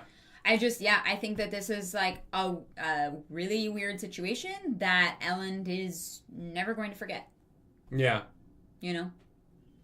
Well, because also if he did, Elend would kind of be a monster. If he, like, forgot, like, if he just, like, didn't care that he, like, killed one of his best friends, like that, yeah. Talika Mothor, this is why we have manslaughter versus murder charges, I guess. We may not have intended things to turn out this way, but they did. This is murder. This is not manslaughter. I think he means Jastes. Oh, yeah. Jastes committed manslaughter, and Elend committed murder. And they're... Well, no. Jastes led a fucking army to literally go commit murder. Of, like, many people. Yeah, but so did Set. And Set is on the council at the end of this book. And Set is going to get his kingdom back. Like... Yeah, but Set also, like...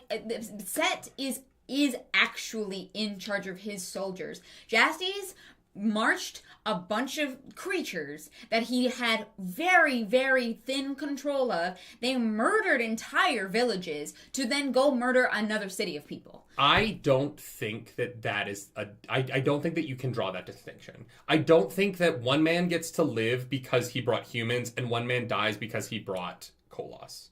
It's not about what he brought. It's that the humans will listen to Set, whereas the Koloss will just murder. The Koloss were listening to Jastes, they murdered the village. And now the Koloss are magically listening to Vin. No, they murdered the village.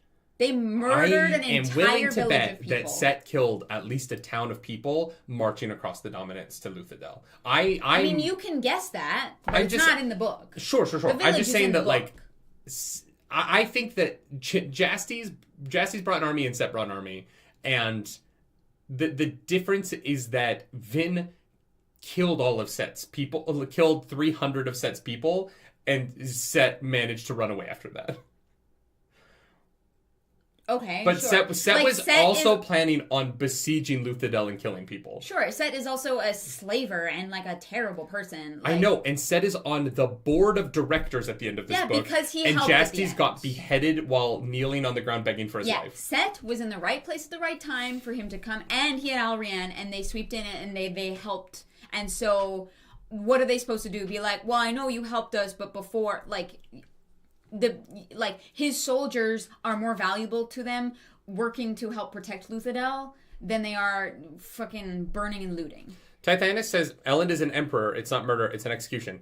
Elend is nothing right now when this happens. Elend is a dude on the road. Elend has no title. Elend hasn't had a title for weeks at this point and won't have one for at least another week.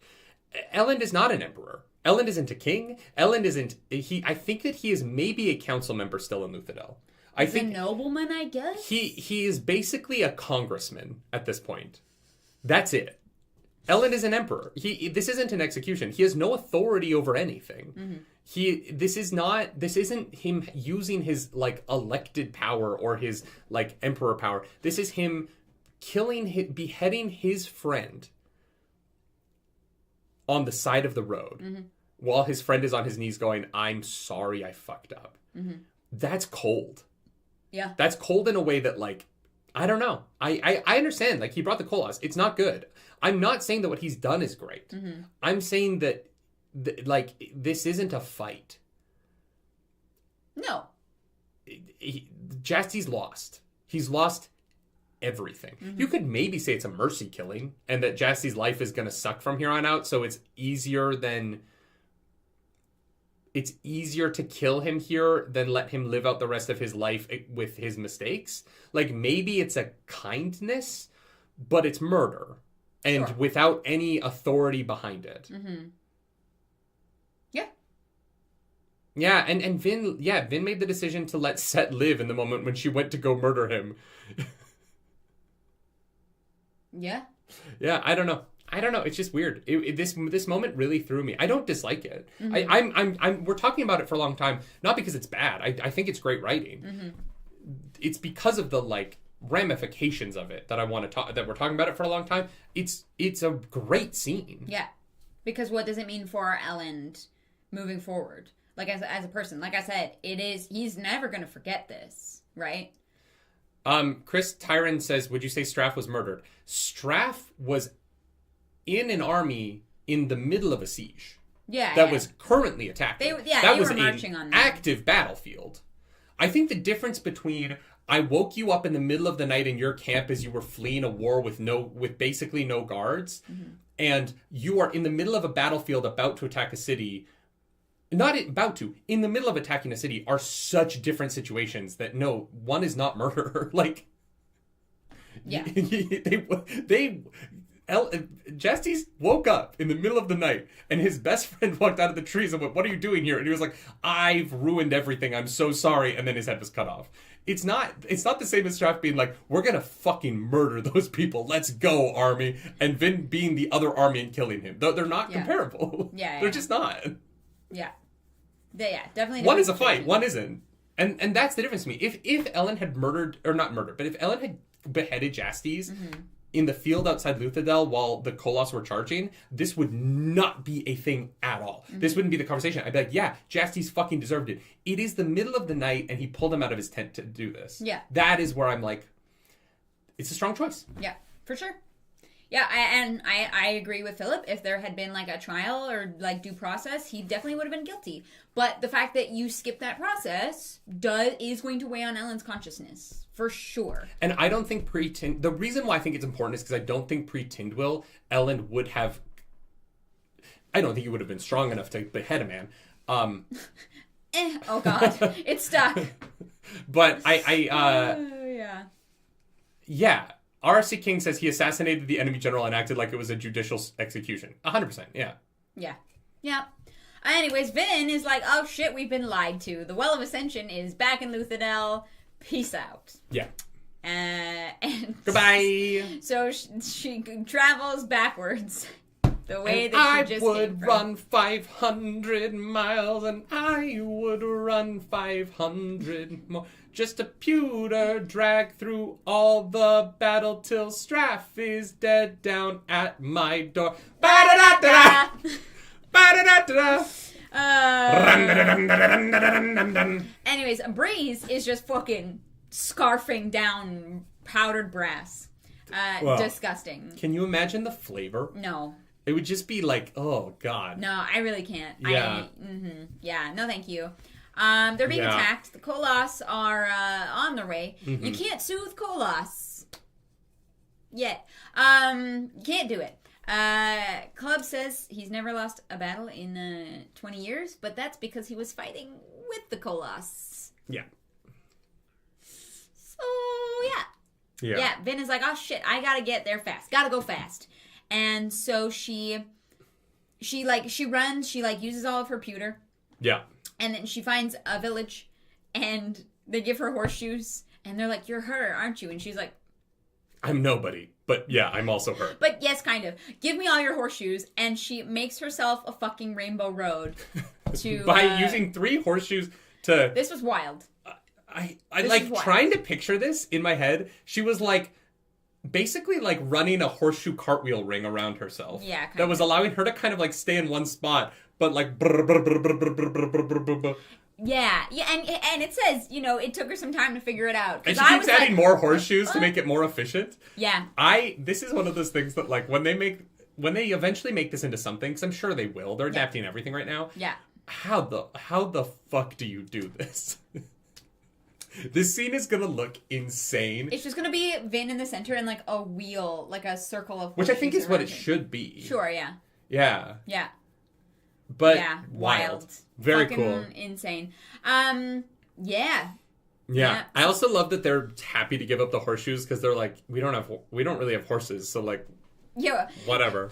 We barely have horses, but we do have horseshoes. And so Sazed is given a gate that he is the backup commander at because basically, like, Penrod has put nobles in charge of all the gates, and Doxin is worried about that. And so there is a backup commander to take over when they eventually, you know, when the nobles who have never fought in a war before and do not know combat eventually make dumb decisions, members of the crew are at each gate to take over and make sure that better decisions are made. And so Sazed is put at the like last gate, and he is there with Captain Beaties, and Beaties is like, "Yo, Saz, what do I do?" And Saz is like, "I don't know, just like act like you know what you're doing."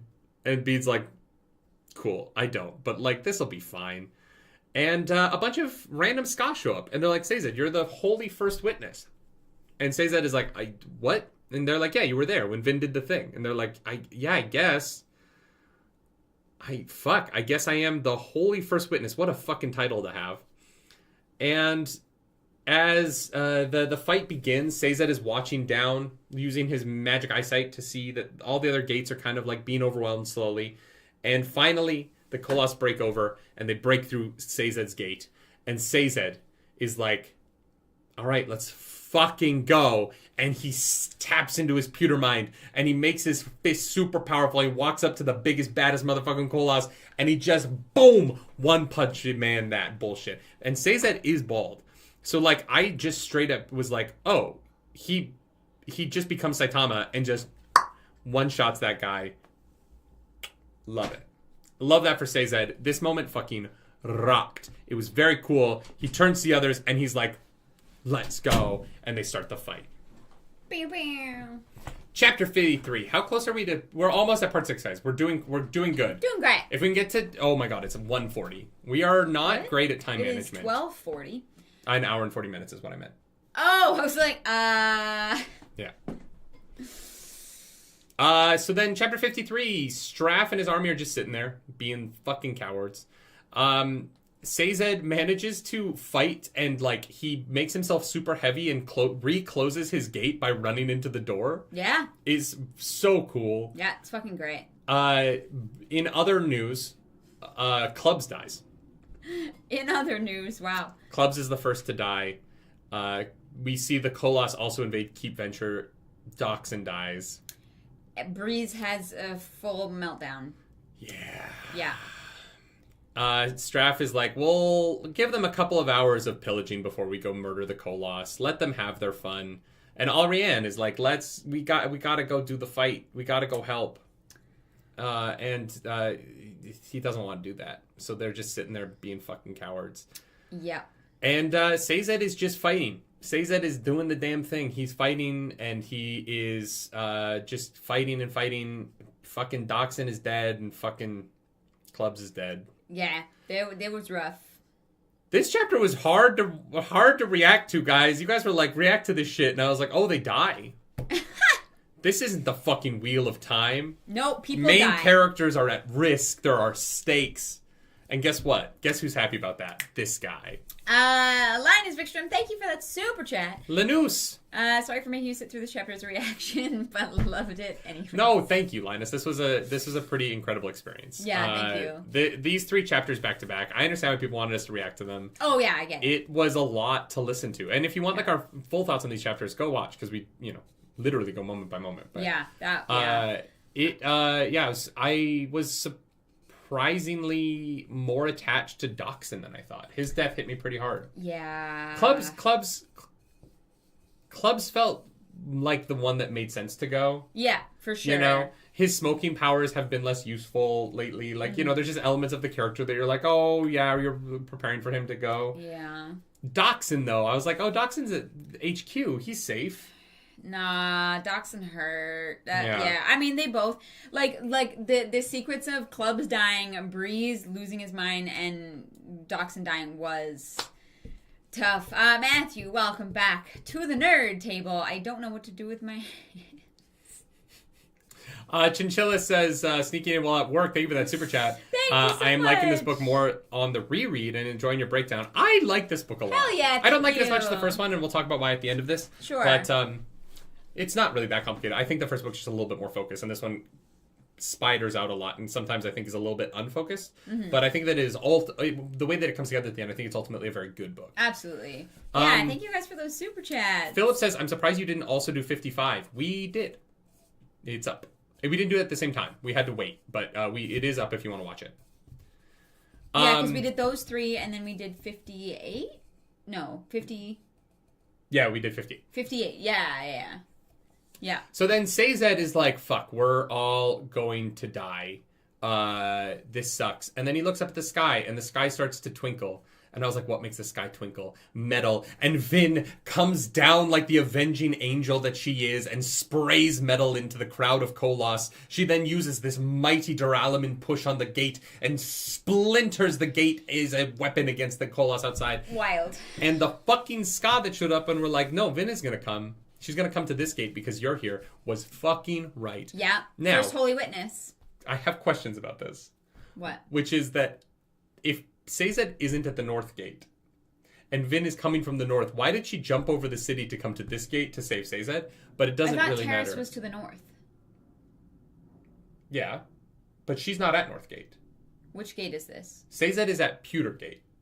Or Zinc Gate. No, Pewter Gate. Which is like not at North Gate. So I don't know why she didn't come to the North Gate, which is the open gate where like shit's going down. For Sazed. She was like, oh, that gate, it's already fucked. I think it might just be that I don't understand the geography of the situation. Fair. But I thought that Sazed wasn't at the northmost gate, which is why, because that's where the attack was happening. So I thought that that's where Vin would show up, but she shows up here. Maybe someone can help me understand this, because I'm not saying this is bad. I'm just saying that, like... I think that gate was lost, like, a while ago. Didn't understand what was going on. So I feel like Vin probably popped in the city and was like, oh, there's nobody here except Kolos. And so she, like, went to the next gate? But I don't actually know. Arzu says it's book 2 in a trilogy syndrome. I don't know that I agree with that, because oftentimes book 2 is my favorite book in a trilogy. Really? Yeah, I mean, look, it's the Empire Strikes Back effect, right? Like, The Empire Strikes Back is my favorite Star Wars movie. And that's a book 2. Yeah. Yeah. It might have been where the residual fighting was heaviest. Oh, maybe. Yeah, maybe. Is there a map of Luthadel the city? Oh, there is. So, Northgate is... So, Sazed was here. Yeah, so he was the next gate over. Which one's Northgate, though? I guess Tin Gate? Where's Zinc Gate?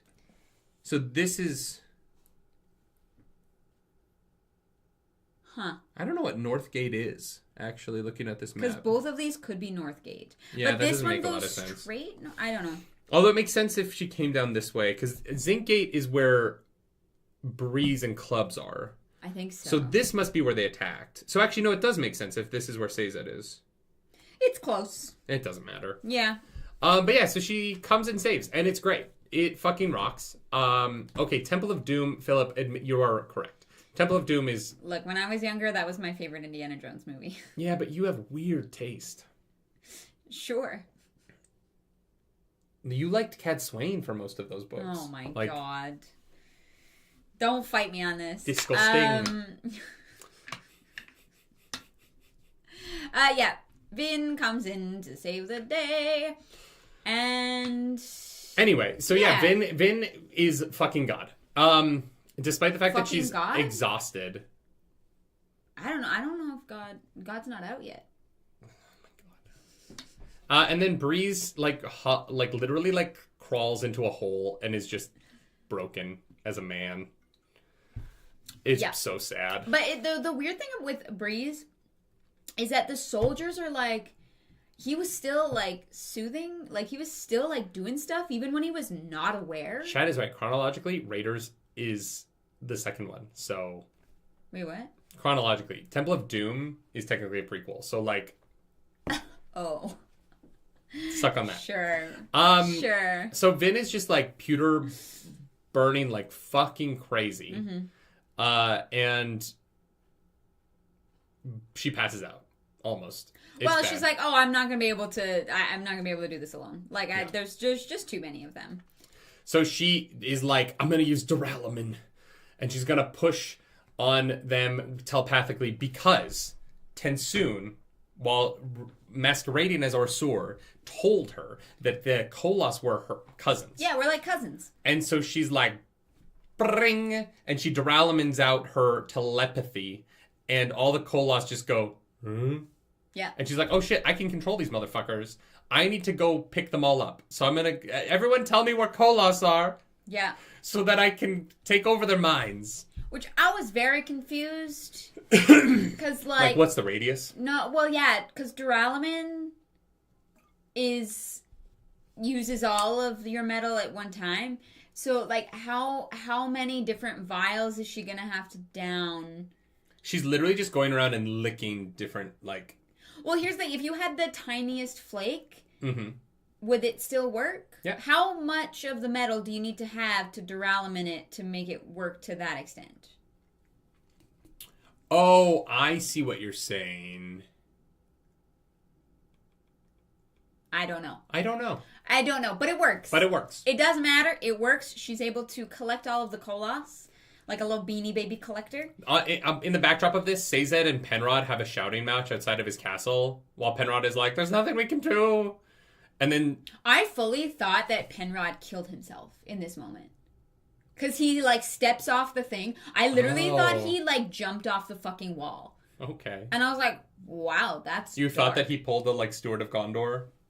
I mean, yeah, or like a... Ran screaming in flames off of Minas Tirith. Or like Tommen, fucking Baratheon Lannister. Just literally walks out the tower. He's Tommen Baratheon. Yeah. Yeah. Spoilers! We might do Game of Thrones next. We can't do that. We know it too well. I know it too well. I've read those books. Yeah, you read the books, and I have...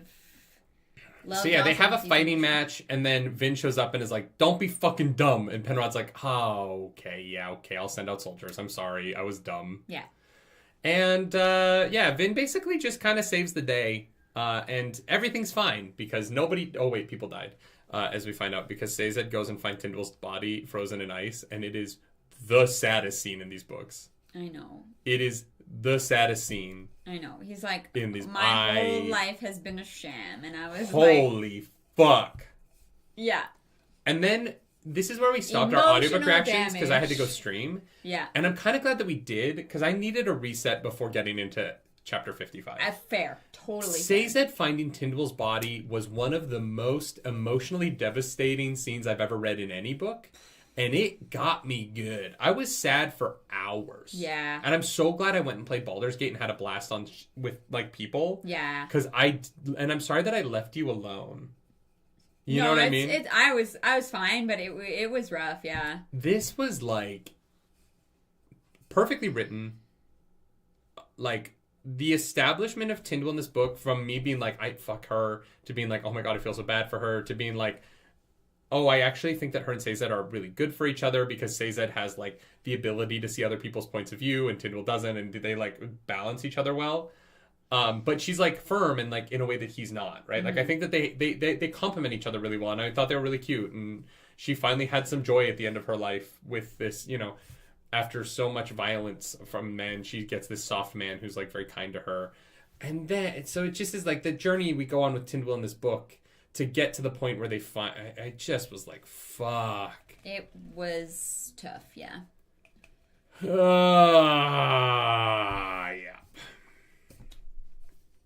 Yep. Yep. It was rough. So that's fun. Like, yeah. Like being in Sazed's head as he's going through trying to process this and like how he has spent his life collecting like religions and things and is like just questioning everything that he knows. was well, and then the aftermath of it, of Sazed being like, we spent 1 week researching together, and now what is the point of life without her? I'm like, wow, dude. Because here's the thing. Sazed feels a little bit melodramatic about it afterwards. They didn't spend that much time together, and he's like, life has no meaning without this woman. And I was like, wow, you guys, that book you guys wrote together, you really, that meant that was a big week for you. I always thought it was implied that they had feeling towards one another for like a while. Yeah. Like, yeah, that this was like a long time thing. If you mean like pre-Luthadel? Yeah. Oh, interesting. Yeah, the way that they talked about one another seemed like... Because otherwise, why would Tyndall come? Yeah. I don't think she would have... Elend. I don't think she would have had anyone else asked her, but because Sazed did, she showed up. Interesting. Yeah. I think that this is like a long-standing thing. I thought there was more like Us, where like they knew each other, but it wasn't romantic. Maybe. Like, there was admiration, but not, like, romance. Well, and I don't think there ever was, like, romance, but, like, they clearly, like... There was other romance in this book. Sure. But I mean, like, before... They have more emotional feelings, or they have a more romantic relationship than Elend and Vin do. Yeah. Ernest Hill, thank you for that super chat. Welcome to the Cosmere, where you will laugh, cry, and cheer. I did all of that in this chapter. Absolutely. Johnny Coleman, thank you for that super chat. Johnny, thank you. He is the soft one in the relationship. Absolutely. In many ways, yes. It's like us. I am 1,000% the soft one in our relationship. Are you kidding me? I thought the banana was... I was confused. No, I am 1,000% the soft one in our relationship. No. I cry so much. Yeah. I am an emotional baby. And you're like stone, chiseled from the Garden of Eden, the wall around the Garden of Eden. No. I thought he was making a dick joke. How can he be soft? He doesn't have one.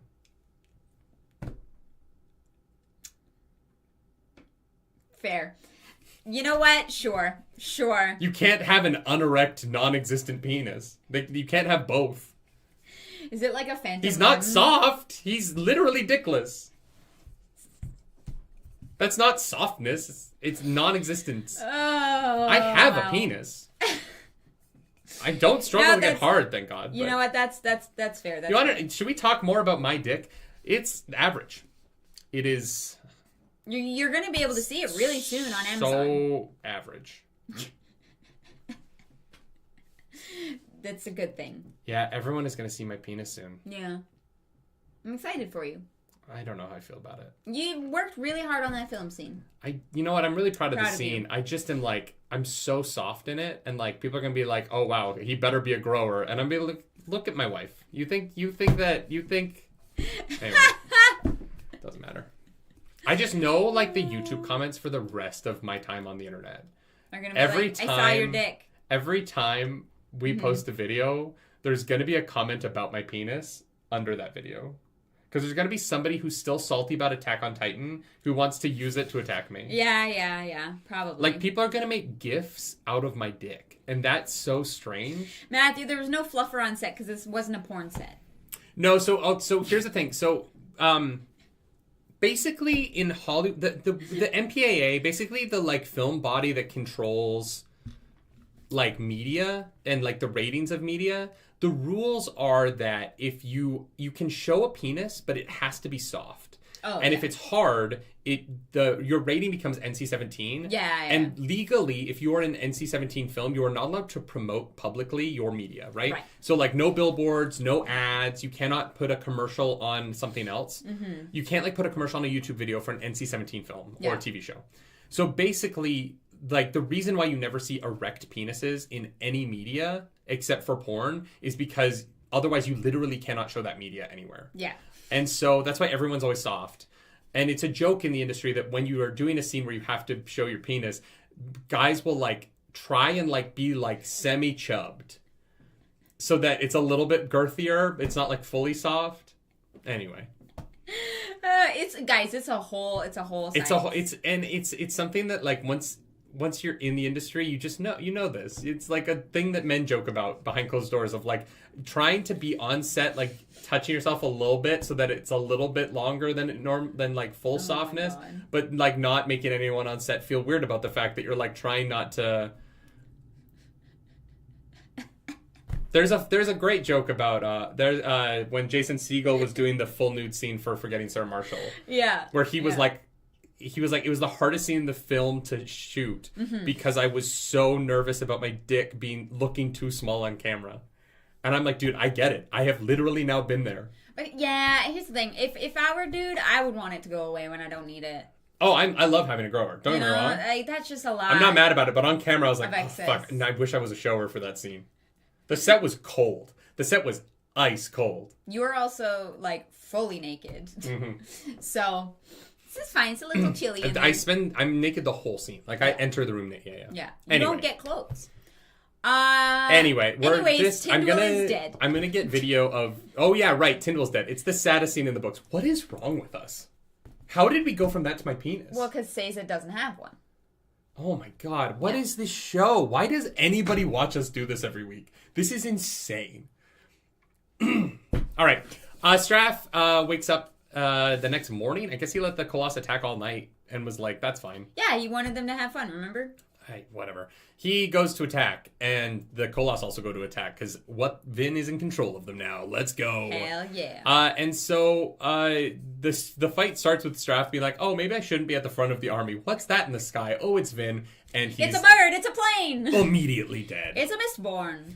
I loved this so much. Yeah, and this is where Vin learns battle strategy, where she just starts booping around the army murdering people. But not everybody. Generals. Yeah. Things start to fall apart. Allrianne convinces her dad to come to the fight by being like, if you don't come, I'm going to die. Yeah. Yeah, you better join. Otherwise, your daughter's dead. Yeah. Isn't that going to make you feel like shit? Yeah, and then they win. Thank God. They win. They win. Straff is dead. Fucking finally. Zane is dead. All the people I don't like are dead. And Penrod, Set, and Jannarl are like, yeah, Elend is going to be Emperor Elend. Yeah. Do it. Yeah, Elend gets back in there. Vin's like, yeah, they made you Emperor. Sorry about that. Hope it's okay. Yeah. Yeah, that's pretty much the end of this section. Yeah. Elend is Emperor. Yeah. And Vin is like, Elend is Emperor now, or I will murder you. And also, I'm going to go sleep for a week. Yeah, Vin goes into a full coma because of the pewter drag. When they were talking about how Vin was always burning pewter, I was like, this is going to be a problem. She's been on an extended pewter drag for like months. Yeah. She's not been sleeping. Okay. Yeah. She is not well. Look, I wish I could burn pewter to stay up. That sounds awesome. I would be so productive. But doing it for months at a time, it's going to have some consequences. Yeah, and then we get into part 6, Words in Steel. And I'm not going to lie. Shit gets weird. Real fast. Yep. Vin is asleep for like a week. Yep. Elend runs into the Mist Spirit, and the Mist Spirit is pointing north. And Elend is like, I don't know why, but that's chill. And then they run into a bunch of Terrace people. And the Terrace people are like, oh, yeah, no, I'm glad you guys didn't go to Terrace. That would have been bad, because we're not there anymore. Yeah, the Steel Inquisitors fucking murdered everybody. They murdered the entire Senate. So this is literally Star Wars. The Senate have all been killed, and the Emperor has risen. This is Revenge of the Sith. Because what happens at the end of Revenge of the Sith? Anakin goes to Mustafar, murders all of the Senate people, and then the Emperor in a different place becomes Emperor. Yeah. Guys, we're doing Star Wars! We're doing a Star War. Is pewter this world's meth? Yeah, probably. Probably. That sounds about right. Without, like, the negative symptoms of meth. Yeah. But with definitely the addiction, though. Yeah. Yeah, so the Ferrochemists are fucked. The Keepers are fucked. The Synod, not Senate? Is it... I didn't read this book. I'm not going to lie. I never actually opened this book. Is it the Synod? Yeah. I listened to the audiobook, and so I just assumed that it was Senate. You are dyslexic even when you hear. Is it? I thought you were making a joke about the Senate. But yeah. No, I listened to the audiobook, the whole book. No. And so I never read the word. It's the synod? That's insane. Your ears are also dyslexic. That's impressive. Honestly, very impressive. What chapter is this? 56. I want to see this word written down. It's written in chat right now. I don't believe chat, especially after reading this book. Things can be written down wrong, okay, chat? That's true. God can change things because it's not in metal. So you're probably wrong. But yeah. You know what? He'll find it. You talk about it. Anyways, Sazed, Penrod, Sazed's listening while Lisette and Penrod and Janarle fight. You know, they're trying to work on how to get shit done, and Set is like, we need to branch out and overtake the synod. Yeah. Wild. Yeah, I thought you were making a joke. A synod is an assembly of clergymen and sometimes the laity in a diocese or other division of a particular church. This whole time I was like, wow, the Senate. The Terrace Senate got wiped out so that Elend could become emperor and we're doing Star Wars. Wow, that's wild. No, I thought you were making a joke. No, I'm just dumb. So yeah, the Steel Inquisitors apparently went north and wiped out Terrace. Why? I don't know. I mean, it's going to have something to do with God. I know. Like, God definitely helped make Given that they're dead, I think you're okay. Oh, well, that's very funny. Sazed's looking at his journal with Tindwell. Okay, so Tindwell's dead. Sazed is very emotional about it. Yes. For good reason. She's dead. I think that how Sazed is going to find meaning in the next book is that he basically becomes the leader of the Terrace people. Which is what Tindwell thought about him, you know? I think that Tindwell always would have loved that. Yeah. He's like, something's not right in the writing. What we did. There's something off. Oh, Holy First Witness? That's weird. Why would the people be calling me that if they've never read this? That is very strange. Things fit too well.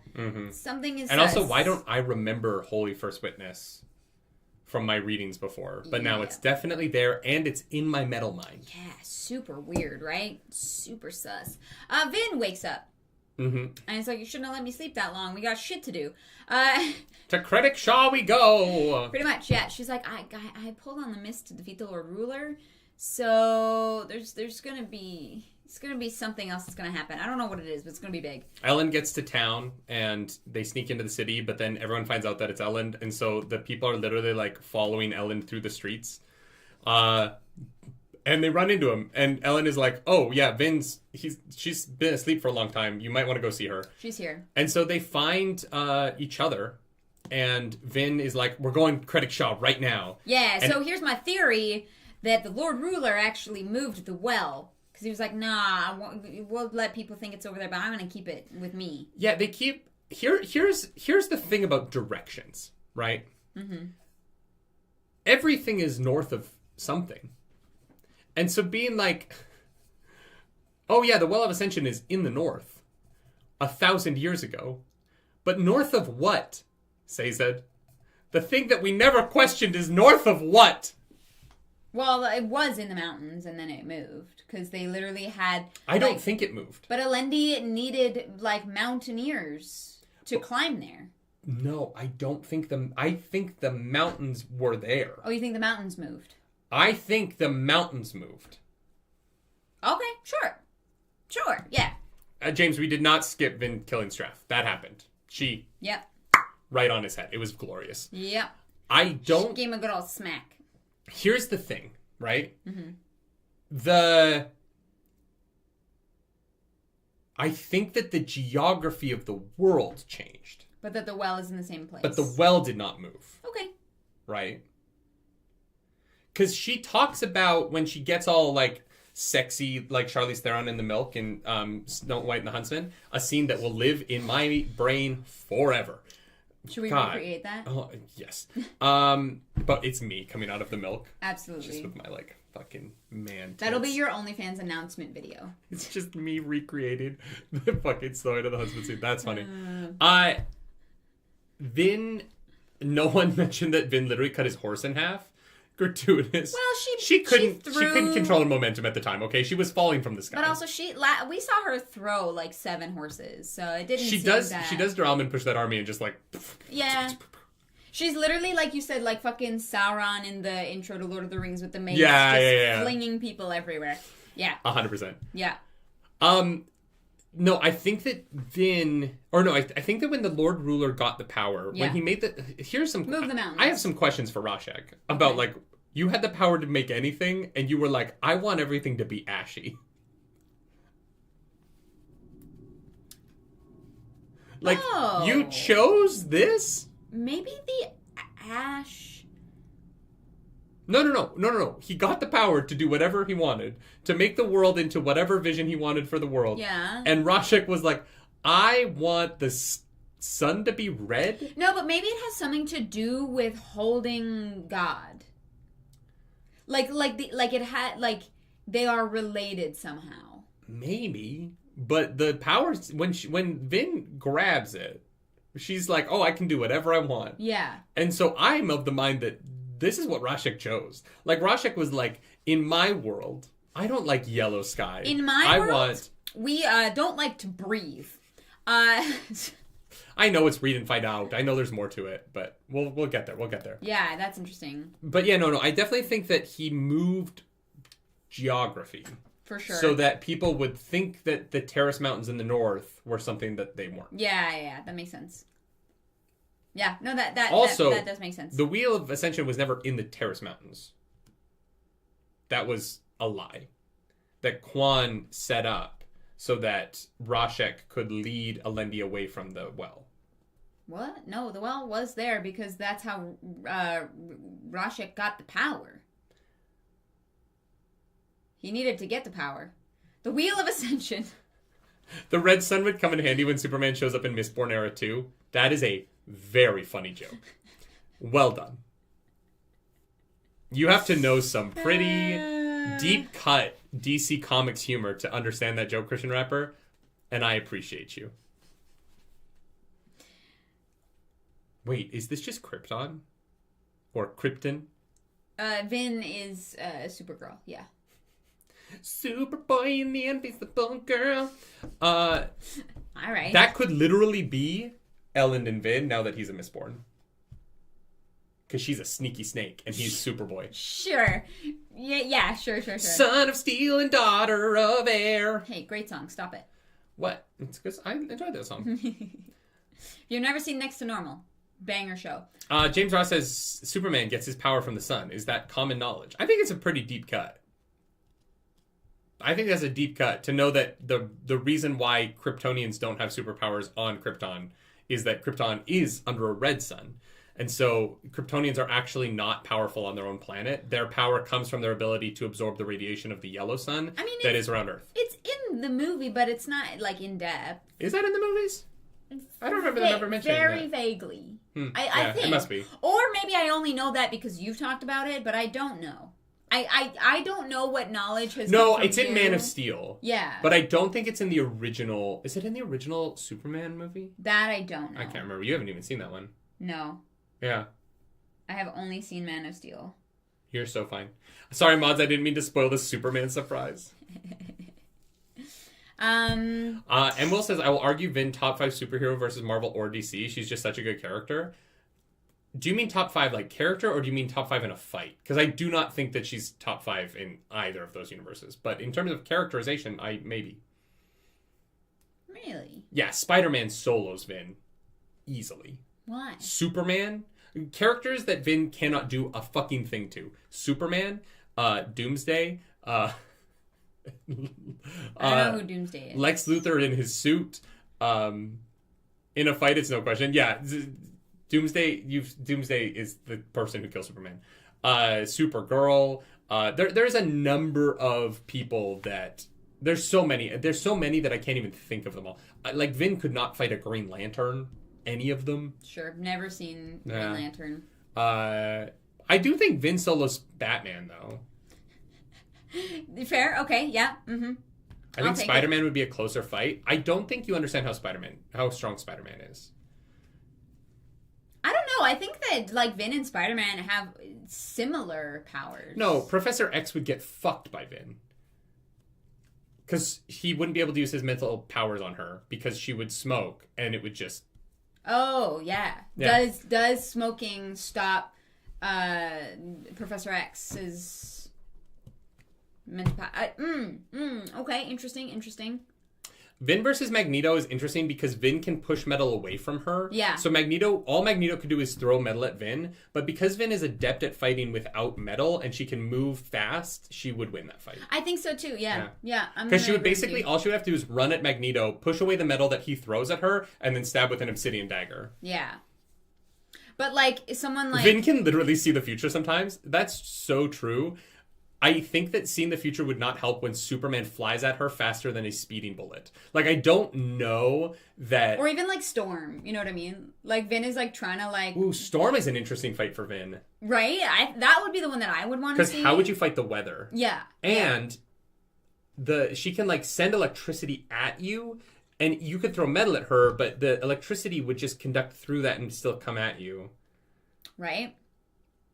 That would be a really cool fight, actually. Scafandi says Magneto can control the iron in blood. Yeah, but he has to inject a significantly higher amount of iron into the system based on... Is that What movie is that? Well, she's got it in her stomach. Does that count? Ooh. Superman has the same weaknesses as the Colossus and the Chondra. Maybe. Yeah. Mm-hmm. Yeah, would smoking influence that power somehow? I don't know. That is very fun to think about. Can Storm control the mist? It is weather. Ooh. It's X-Men 2 and he escapes the prison. Yeah. So, in order to put enough metal into someone to affect them enough, Mystique does have to inject metal into that guy so that he has enough metal in him for Magneto to affect it.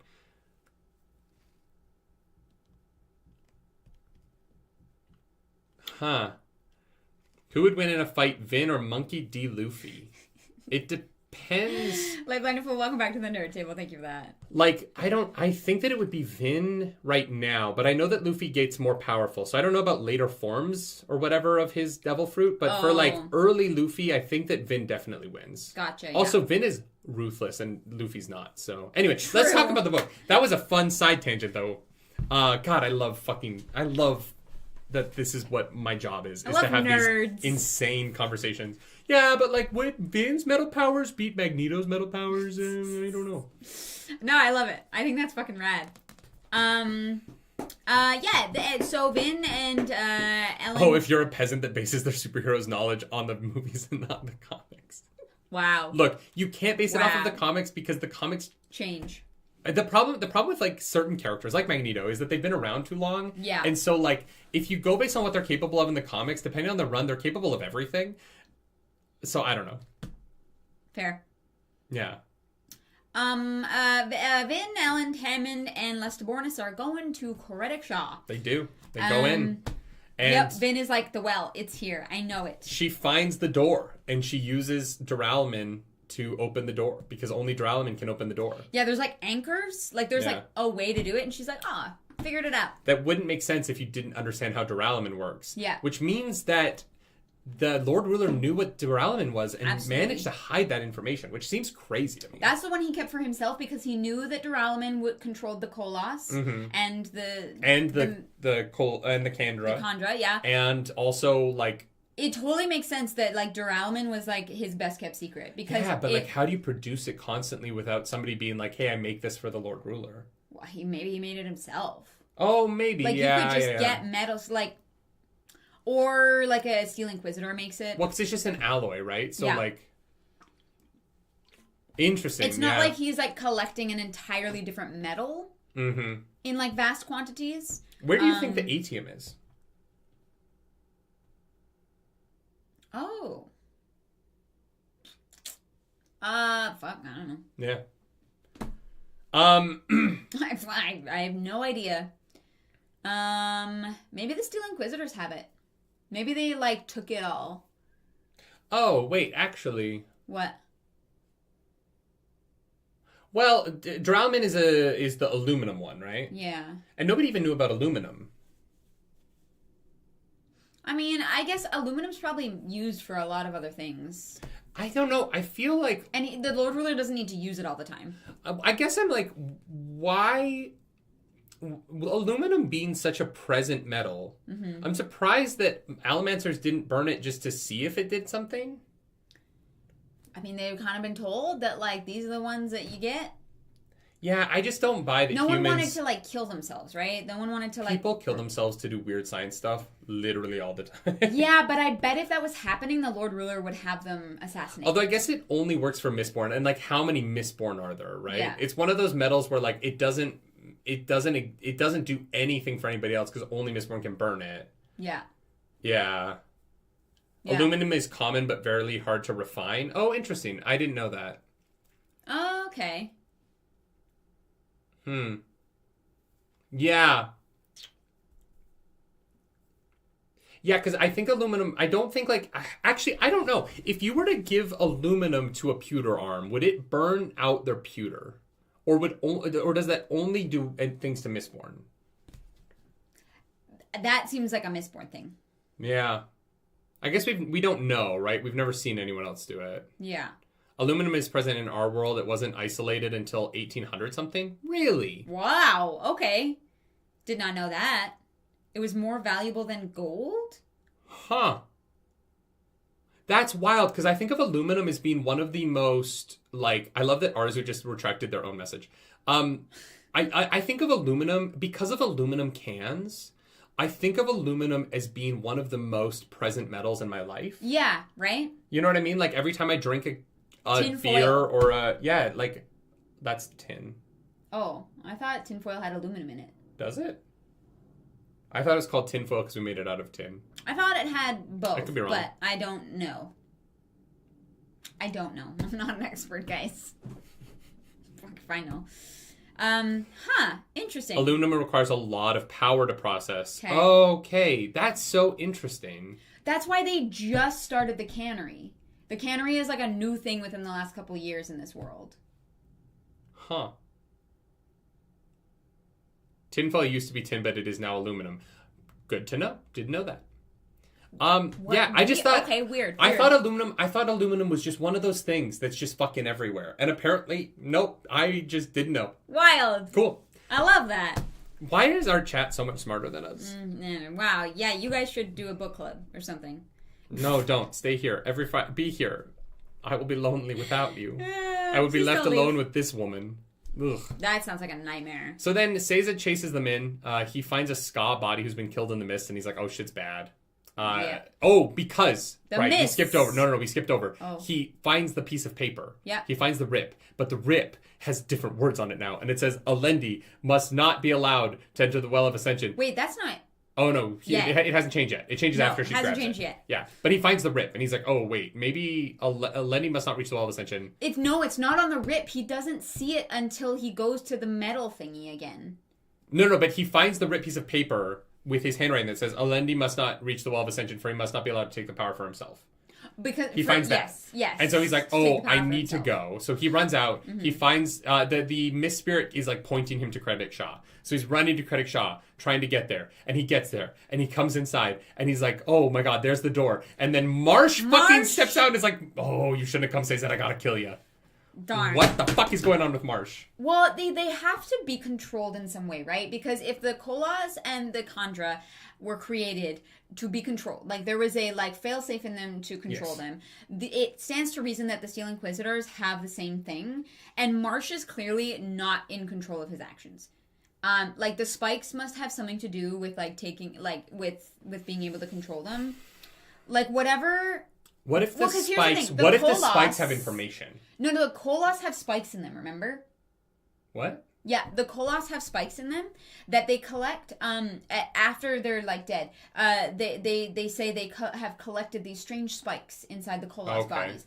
So the spikes have to have something to do with the Duralumin control, right? Mm-hmm. That these creatures were made with these like devices in them as a failsafe, and the Steel Inquisitors are the same. It's just that we can see those spikes, and the spikes do multiple different things. But what if, like ferrochemy, those spikes have information in them that the Steel Inquisitors all know that they don't want to share?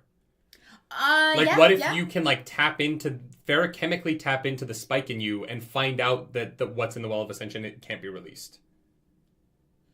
And so the Steel Inquisitors went north. I think that they have the information that the Lord Ruler gave them and nothing else. But what if the Steel Inquisitors went north and killed the Synod because they think that the Well of Ascension isn't north? Yeah. And so they went to go protect it, and Marsh is the only one that knows the Well of Ascension isn't up there. And so he didn't go with the other Steel Inquisitors. He's here to protect the actual Well of Ascension. Because Marsh was the only one who read the metal... No, the Steel Inquisitors all know because that thing was hanging on their wall in their house.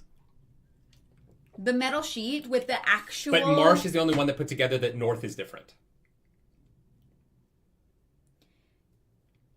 And so Marsh was like obligated to go here instead because he knew the truth. But he didn't tell anyone else. Yeah. So that the other Steel Inquisitors didn't show up. And then it was just him. And he's like, well, I'm going to still try and like fight people while I'm here. But at least I'm not going to bring all the Steel Inquisitors with me. Interesting. It is interesting that he would be able to choose not to share that information if he does have it. Because you're right. Otherwise, why aren't all of the Steel Inquisitors there with Marsh? Yes. Why is there only one? Because... Yes. One is not... It's never enough. Never. Okay, interesting.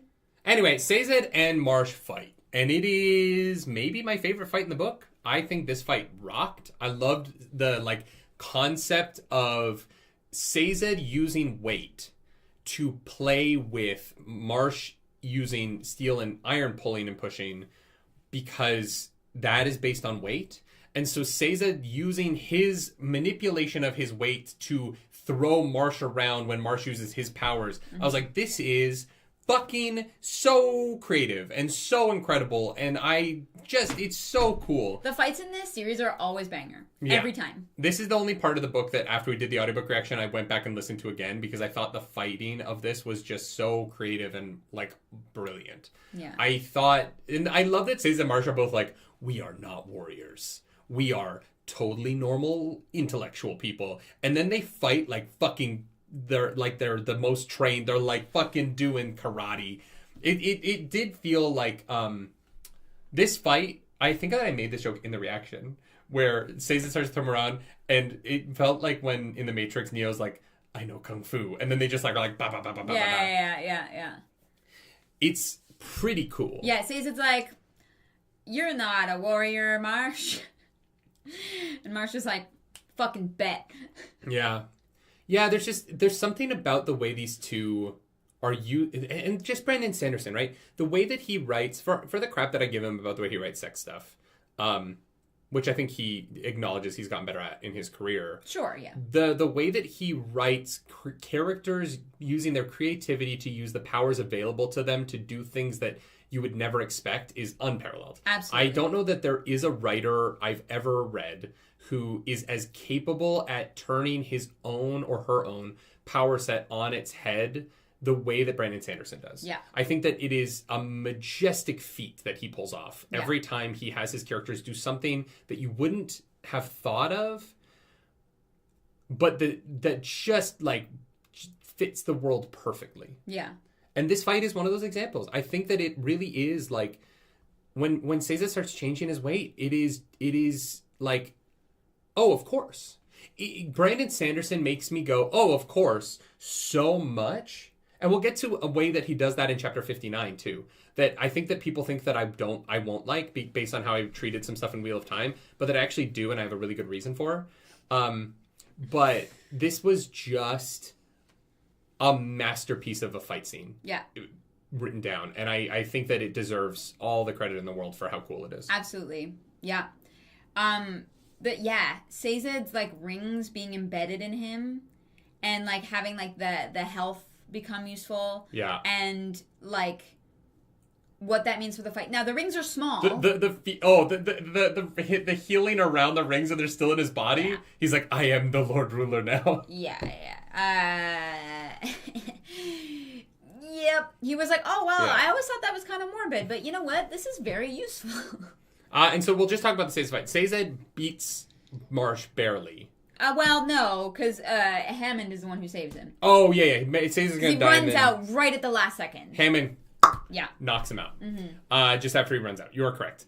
And then rather than, I don't know, tying him up or doing anything to stop the Inquisitors that heal super fast. Yeah, they just leave him. They just leave him there because they're dumb. It's Marsh. I know. Yeah. Well, and they're running, and they're like, they got to get to the Well of Ascension. Right? Yeah, they're trying to get to Vin, but doesn't matter. They're too late. They go downstairs. There's like these weird pieces of pottery. Vin and Elend go downstairs, and there's this giant underground cavern filled with mist. It's crazy. It's really strange. They are trying to find this. They're following a source of light through this mist. And Vin, they find this small room that, unlike the natural cavern, it looks man-made. It looks like it's too even. Yeah. The pillars are too. Normal. Yeah. They find pottery with metal. They find pottery with these bits of metal that are not atium, and then most of the pots are shattered. Yeah. And they find a pool of glowing white light. Mm-hmm. And then the mist spirit appears and shears the center of Elend's stomach open. Yeah. And Vin has a choice. She gets into the metal and she drops all of the metal off of her body because as she touches this liquid, hot, white metal, her earring starts to burn. And she's basically sees that she has the chance to reshape the world as she wants or to let go of the power. And the prophecy has said that you gotta let go of the power and you can't take it for yourself. That's what the end of the prophecy says over and over and over again everywhere. And so she's like, oh, of course, I'm going to do the right thing because Elend, my husband, wants me to do the right thing. She wants me to give it up. And then she gives it up. And it disappears. And she hears the words as her husband dies in front of her. This is Sparta. I am free! Yep, it's bad. Elend is dying. Sazed and Hammond go and see... and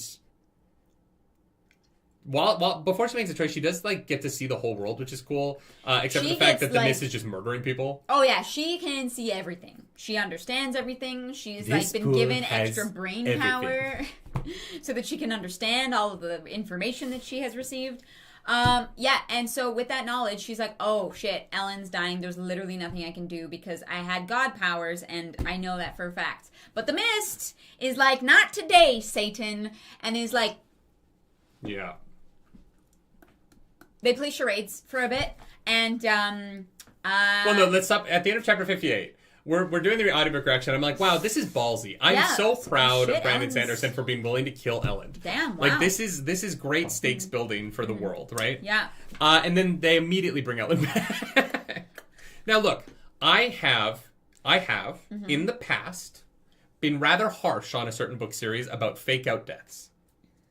Right? Mm-hmm. I have. Mm-hmm. Not this time, and this is why. I want to be very specific about why this is different. A, he doesn't die. It's not a fake out death because he's not dead at any point. B, the reason he comes back is because Vin puts a metal in his mouth that is world building for the future of the series. Oh, yes. It means something moving forward. It's not just like, oh wow, suddenly... If he just snapped... And, this was the moment where he snapped, I would not have liked this very much. I would have been like, oh, of course Elend gets to become Mistborn at the end of this because he can't die. I would have found that not very satisfying. But Vin finding the metal that the Lord Ruler used to make the first Allomancers and using that to save Elend, thus explaining... how Allomancers exist and how it relates to the Lord Ruler creating them post the Well of Ascension is fucking brilliant. Yeah. And isn't a fake out death, in my opinion. It is building out the world and explaining something about the past that I've had a question about. Yes. It is so many different things, and it's not just, he just survived. Well, and also we've just had other characters die. Yeah. So it's not like, but they were also fake out death. Like, like if everyone had a kind of like fake out death, I'd be like, meh. But no, characters die. Yeah. And so like Elend not dying here actually I think is fascinating. Linus, thank you for that super chat. I was laughing so hard at the end of the 58 reaction. Yeah, because we were like, oh shit, Elend's dead. Like, holy fuck. That's and if nobody else had died in this book, I wouldn't have liked this. But because there were significant character deaths in Clubs, Dachshund, and Tindwyl. Yeah. Because, and Jastes, and Straff, and Zane. Like, this book is not keeping characters alive to keep characters alive. Like, didn't happen in this book, but yes. Yeah. I think that you earn moments like this by not doing it all the time. Yeah. Whereas my problem with Wheel of Time wasn't that one fake out death happened, it was that it kept happening, and I was like, I feel like I'm insane. Why do people survive everything?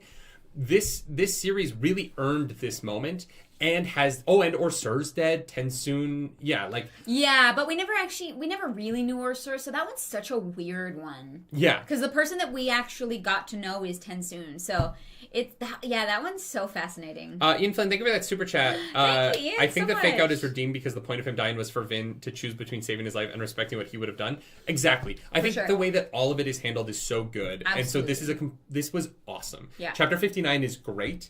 And the metal, it also adds to the world in that now they can make a few more Allomancers. Like, they can build an army of Mistborn. Who do you choose? Like, the weight of who do you choose to turn into your bonus Mistborn? And this is how is a character choice that's going to be really interesting. Like, do you give it to Lestabornis? Well, actually, so this is actually how reality TV was born and Survivor started. Yeah. How so? Oh, they're gonna have a show where they like watch people. So you want to be a Mistborn. So you want to be a Mistborn, but it's Survivor. They like chuck you on an island and hope that you survive, and the best one gets to be a Mistborn. Yeah. That was the last one. They only found one unbroken pot. Oh, I thought there were a couple more pieces of metal in the room.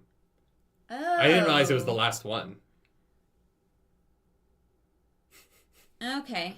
America's Next Top Mistborn. I love that. Oh my god. But yeah, so Elend, she then gives him some pewter from her vials. I just figured they hadn't swept the room, so I was like, oh, there's other stuff in there. But so she checked the Well of Ascension, and the liquid metal is gone. She knows she did something wrong. She's like, this is bad. But she saves Elend, and he burns pewter, and he survives long enough for Sazed to come save his life. Yep. Epilogue. Sazed goes back to the conventicle of Saren to check on the rubbing, and then we get to read the rubbing again, but the rubbing is different. It's been rubbed off and rubbed back on. But this time at the end it says, Elend must not reach the Well of Ascension, for he must not be allowed to release the thing that is imprisoned there. Yeah. Oops! Oh no! We fucked up! It's bad. Yeah. God, the thing in Zane's head is out, and now we are fucked. Yeah. It's bad. The Dark One has been released onto the world. It's bad. It's very bad, not good. Joshua... No, that joke is still Tensoon. Wow. Damn it. Grybeck, you get applause for that one. Joshua, welcome to the Nerd Table. Glad to have you here. Getting to read the whole unaltered text, thank you for that. Cool. That was a beautiful button to put on the end of this fantastic book. But also, the fact that this thing is changing the words inside their metal minds. That I don't understand, because he says anything not written in metal is, it can't be trusted. But the metal minds are made of metal, and that one I don't get. Because he thought that was true, but it wasn't. Huh? He thought that was true, but it wasn't. Well, then why is the conventicle of Saren not changed? Why is it not different here? No, he goes back to it. He goes back to the middle disc, and it's the original one. Yeah, and it's changed. What? His rubbing of it doesn't fit anymore. Yeah, his rubbing of it, because his rubbing isn't in metal. But, like, it makes it seem... The guy writing it... Oh, so Sazed never read it. He only rubbed it. And so the rubbing was changed as he rubbed it? Yes, but also, in this thing, he literally says that their metal minds are changing. So why would he think that writing it in metal would make it any different than putting it in a metal mind? Because the metal mind isn't writing it in metal. Oh, wow. So Sazed never actually read the full thing. He just started rubbing it down. He just rubbed it. He didn't know. And then he read his rubbing. Oh, because it was too dark. Yeah. That's right, because he couldn't read it because of the darkness. Oh, my God. So if he had just read it first, all of this might not have happened. Yeah. Wow. That is wild. Yeah, if he had just read it. But Marsh was like, we have to go now. Because Sazed's memory of the rubbing is not the rubbing itself. But I don't understand how the metal minds are any different. Because he says anything not set in metal can't be trusted, but the metal mind is made out of metal, and so I don't understand how that can be altered. I don't know. That is confusing to me. Because the metal minds are metal. Because not Rashid. Quan has photographic memory. Yeah. And it's like, oh no, like people's like metal minds are changing. But that doesn't make sense. Because it's metal. I don't know. And who told him he had to read before he read the whole thing? Fucking Marsh. Yeah. Wait, but Marsh doesn't want the thing released. Or maybe he does want it released? I think that Marsh is being controlled in the way that Vin can control the Koloss. But to be by by the same thing that Zane was hearing. Yeah, I don't know. Something like that. Yeah, I don't know. It's very suspicious. So then we cut back to and Sazed says that he will never have faith again, which is so sad. His life is a sham and he'll never have faith again. Sazed takes it on the teeth in this book, in a big bad way. Yeah. Vin and Elend are chilling on top of the walls, and Vin is like, Elend, I really fucked up. Yeah. And he's like, all right, well, Kelsier taught us how to survive, so we'll figure it out. I guess we'll figure it out. Yep. Cool. Yeah. It's really a cheerful end of the book. Really, really, yeah, fun. We don't find out if Breeze is okay. Oh, yeah. It's bad. Things are very bad. Do you think it's another year jump between this and the next book? A year?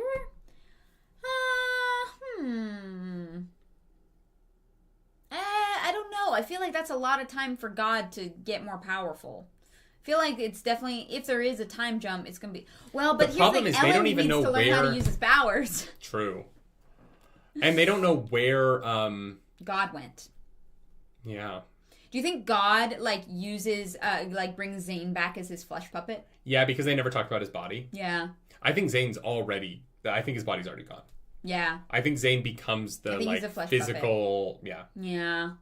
Flesh puppet sounds so wrong. Yes, and what it is. Just get your hand up there and... That's what God is, yeah. Yeah. Yeah.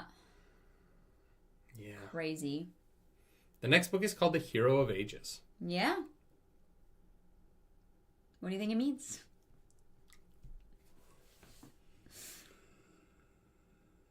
That they need to go do the hero stuff and save the day. Yeah, probably. Yeah. It does feel like Vin is the hero of ages, obviously. I don't know. Why? It might be Elend. Or it might be both of them. Maybe they are a dyad. Maybe that's why it's conflicting. Because it's the heroes of ages. Not the hero of ages. That's why the gender things in the prophecies. Also, you can't trust anything in the prophecies, so True, because if the metal minds can be corrupted, you literally cannot trust anything. Well, and the prophecies aren't set in steel, right? Only Quan's relating of them is. Yeah. And so all of the prophecies could be lies. Yeah. They're fucked. Really positive end of the book. Your friend's dead. Ham has one arm. Breeze is unconscious. Seiza doesn't care about fucking anything anymore. Can't bring himself to give a shit. All I want to say is that they don't really care about us. Yeah, it's bad. Seized's very bad, no good day. Yeah, remember at the end of the first book, we were like, oh, we won, revolution, it was great. Nerdy's prophecies about the book all came true, and he was riding high, feeling like a genius, and now he's just sad. Yeah. Is this what it felt like in 1980 when Empire Strikes Back came out? And people were like, we have to wait 3 years to find... I mean, we're going to wait like a week and a half before we read the next one, but... Yeah. They were like, Luke and Leia looking out that ship with his new hand, just being like, wow, the Empire really fucked us up in this book. It's darkest before Hero the of dawn. Ages. Oh, Wildly Coyote, I'm so hungry. Don't do that to me. It's the darkest before the dawn, you know? Yeah. Yeah. Yeah. All right, well, we will be back in a week with a full book recap, and then we will get to read the next book. Who thought full book recaps were a good idea? Yeah, I know. I'm like, I need to know. But it's fine, because we're going to answer your questions. That's right. The questions tab in the Discord will be open. We'll work on that. We will work on that. Yep. Also, if you want to join the raffle, I'm going to drop that in the chat. Drop that link. Guys, here's the thing. There's a million reasons why you should show up tomorrow for the Dragonlance campaign. A, we have a new set. Okay. We do have a new set. B, we're celebrating something. You'll find out. And C, okay, you have a chance to win $100 giveaway gift card to MissyMountainGaming.com. Just click that link, do the things, be there. When we draw the winner, you gotta be there. 4 p.m. Eastern Standard Time. MissyMountainGaming.com is our sponsor for this show. Hell yeah. If you want, you can buy the accoutrement necessary for your TTRPG experiences using code nerdynightly15 over on their website. So go do that. Yeah, do it. Yeah. Do it. Lona Boy says, I read this on publication, so I had to wait. I'm so sorry. Oh, wow, rough. That's rough. I'm so sorry. I'm going to try and read some Percy Jackson this week, because I can't read until after book club next Friday. So for now... That's smart, yeah. Yeah, I got to read that Sea of Monsters. I also, I think next week, y'all, I'm going to put out my book 1 review of the Percy Jackson series. So get ready for what we're calling a baby book club. Baby book club. Which is going to be me going through the Percy Jacksons one at a time. I will have my book 1 review up next week. Cool. That'll be most fun. Positive. I enjoyed that book quite a bit. Yeah. Yeah. That's exciting. Yeah, so get ready for that. If you're coming over to our house on Sunday, we'll see you there. Can't wait. It's going to be very fun. Yeah. Yeah. It's going to be a great time. Monday, Baldur's Gate 3 Evil run. Yeah. Come hang out. And you're gonna be able to choose my race and class. So. Oh, fun. Okay. Yeah. That'll be exciting. Yeah, I figured I would leave that up to chat to tell me what I have to do. Shall we do high-low? Yeah. Yeah, I'm sad. Yeah. I'm still broken up about Tinwyl. I know that I've been harsh on her, okay? I get it. I know that I have been, but I also care about her deeply. Uh-huh. And I'm sad that she's dead, because I feel like she could have grown there was a in lot her love of Seiza. I think that they would have... I think that they would have rubbed off on each other in a way that would have made them both better people. Giggity. And now Seiza doesn't have Tinwyl with him to help save the Terrace people. So Arzu asks, can we sponsor baby book club episodes where we pick the book? Yes. We'll workshop when I finish that. Percy Jackson, I will do that. Oh, you will. Yeah. Okay. I will. I'm not invited. Oh, you can if you want. I'm not committing you to more reading that you don't want to do. No, I know. See, you want to focus your time on cosplay. No, and I know. I'm trying to. Look. No, I know. But here's my thing: is the thing is you have FOMO. A book club.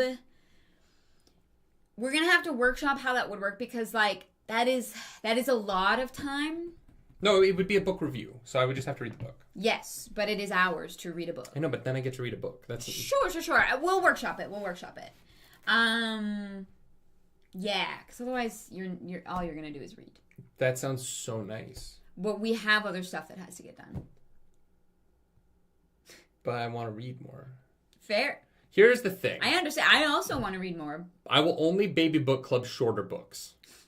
You know what I mean? Like a Percy Jackson's fine. I'm not baby book clubbing this. You're going to baby book club The Mists of Avalon. It also has to be stuff that we're never going to do on book club, on Big Book Club, which is why I want like shorter books, maybe like one-offs, new authors, stuff like that. Okay. We'll see. Yeah, that one we're gonna have to workshop that one. I love the smell of paper. Fair. Oh, and ink. Guys, this was a good book. The Well of Ascension, I recommend it. So, yeah, I would read the first one first, but should definitely get to this book. I will say this. This series is off to a stronger start than Wheel of Time for me. Yeah. I would put these two books up against Eye of the World and Great Hunt any day of the week. As being on the same? No. Okay. I was not understanding. Because I think that like Wheel of Time gets to this point by Shadow Rising. But it takes longer to get to the high highs of this than these did. Johnny Coleman, thank you for that super chat. I'm sponsoring 3 Mages and a Margarita. Short book, let me know the price. 3 Mages and a Margarita. You know what? For the title alone, send me money and I will... Wait, is the Margarita part of the title, or are you also giving money for margaritas? I think it's called 3 Mages and a Margarita, and I will drink margaritas while I film the review. 3 Mages and... Oh yeah, there it is. And a Margarita. By Annette Marie. Wild. I want to see the... cover. Dark Arts and a Daiquiri. Okay. Oh my god, she's so hot. That's fun. This is definitely a girl I would have dated in college. 100%. Yeah. Yep. Done. Oh, sweet Jesus. Hilarious. She would have ruined my life. Broke, almost homeless, and recently fired. Those are my official reasons for answering a wanted ad for a skeevy-looking bartender gig. It went downhill the moment they asked for a trial shift instead of an interview to see if I'd mesh with their special clientele. I think that part went great. Their customers were complete jerks. I was an asshole right back. That's the definition of fitting in, right?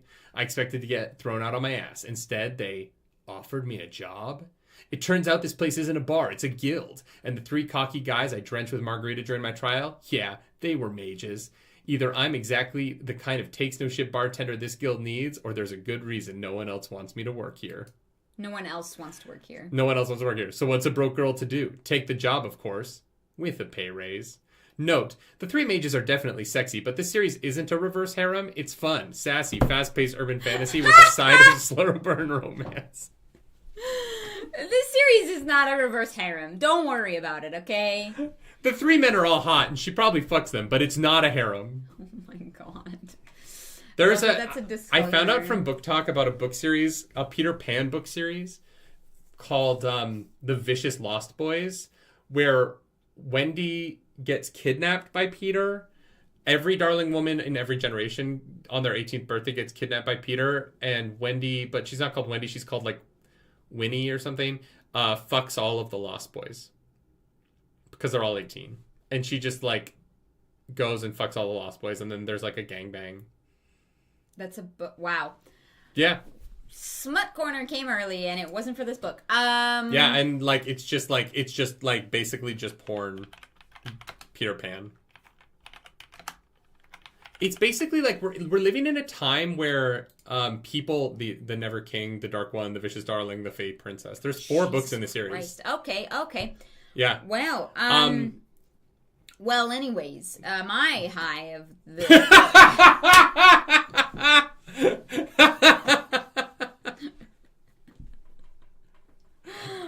we're gonna do high-low.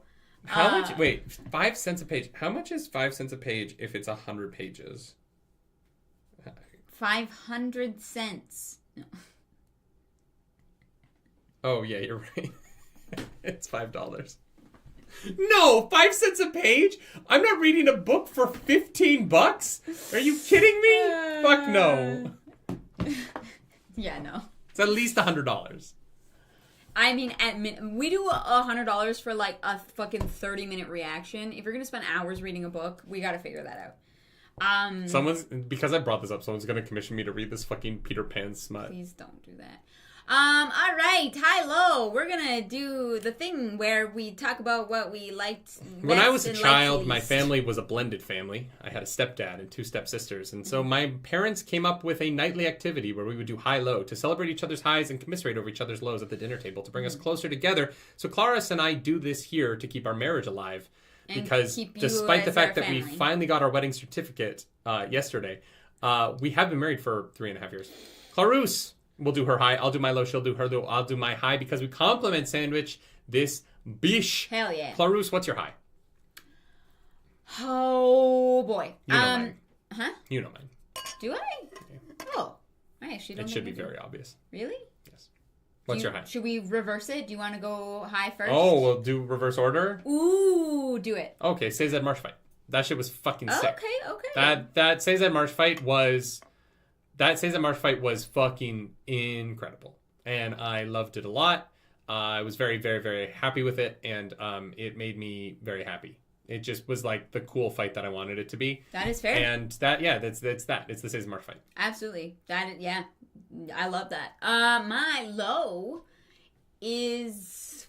Fuck. I think my low is like not knowing if Breeze is going to be okay. Ooh, like, we're just kind of left hanging with that, and I'm like, oh my god, like, I want to read the next book mostly to find out if he's okay. Yeah. So that's hard. That's not like a knock on the book. It's just kind of like, yeah, hurts my soul. What's your low? Straff dies really fast, and I just wish it was like painful.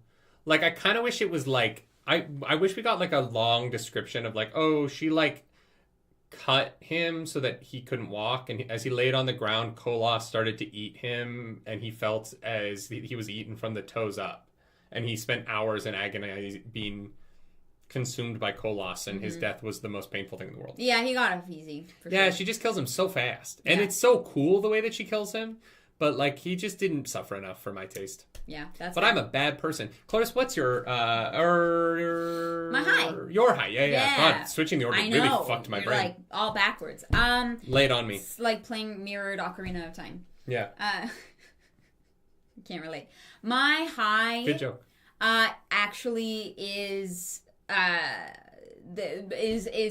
at the end, not dying. The way that it was handled was very clever. The setup for it, I think, was great. Like that, the whole last like chapter epilogue section was so cool. I have so many questions, and I love that. So yeah, that's gonna be it for me. Love it. If you like this video, like, subscribe to the channel. If you don't, hit the dislike button. Leave me comments down below, because the algorithm god is hungry and we must feed her. This episode, that algorithm goddess is Tindwyl. Yeah. We will forever hold you in our metal minds. Yeah. That's...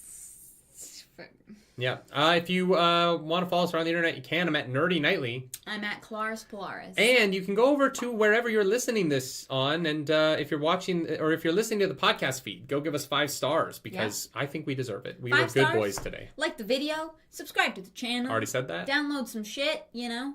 Don't download shit.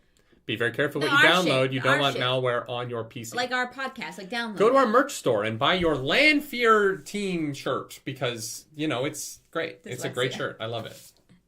Shut up. Landfear team shirts now available on the Nerdy Nightly store. I love you. All right, get the fuck out of here if you don't want to hear smut. Smut Corner Canada. Wi-Fi Koloss anywhere else. Ding. Where would you do it, though? In Smut Corner? Do Koloss have penises? We don't know how they reproduce. Do the Koloss's penises just keep getting bigger? Oh my god. Like a 12-foot Koloss with like a 3-foot long dingus?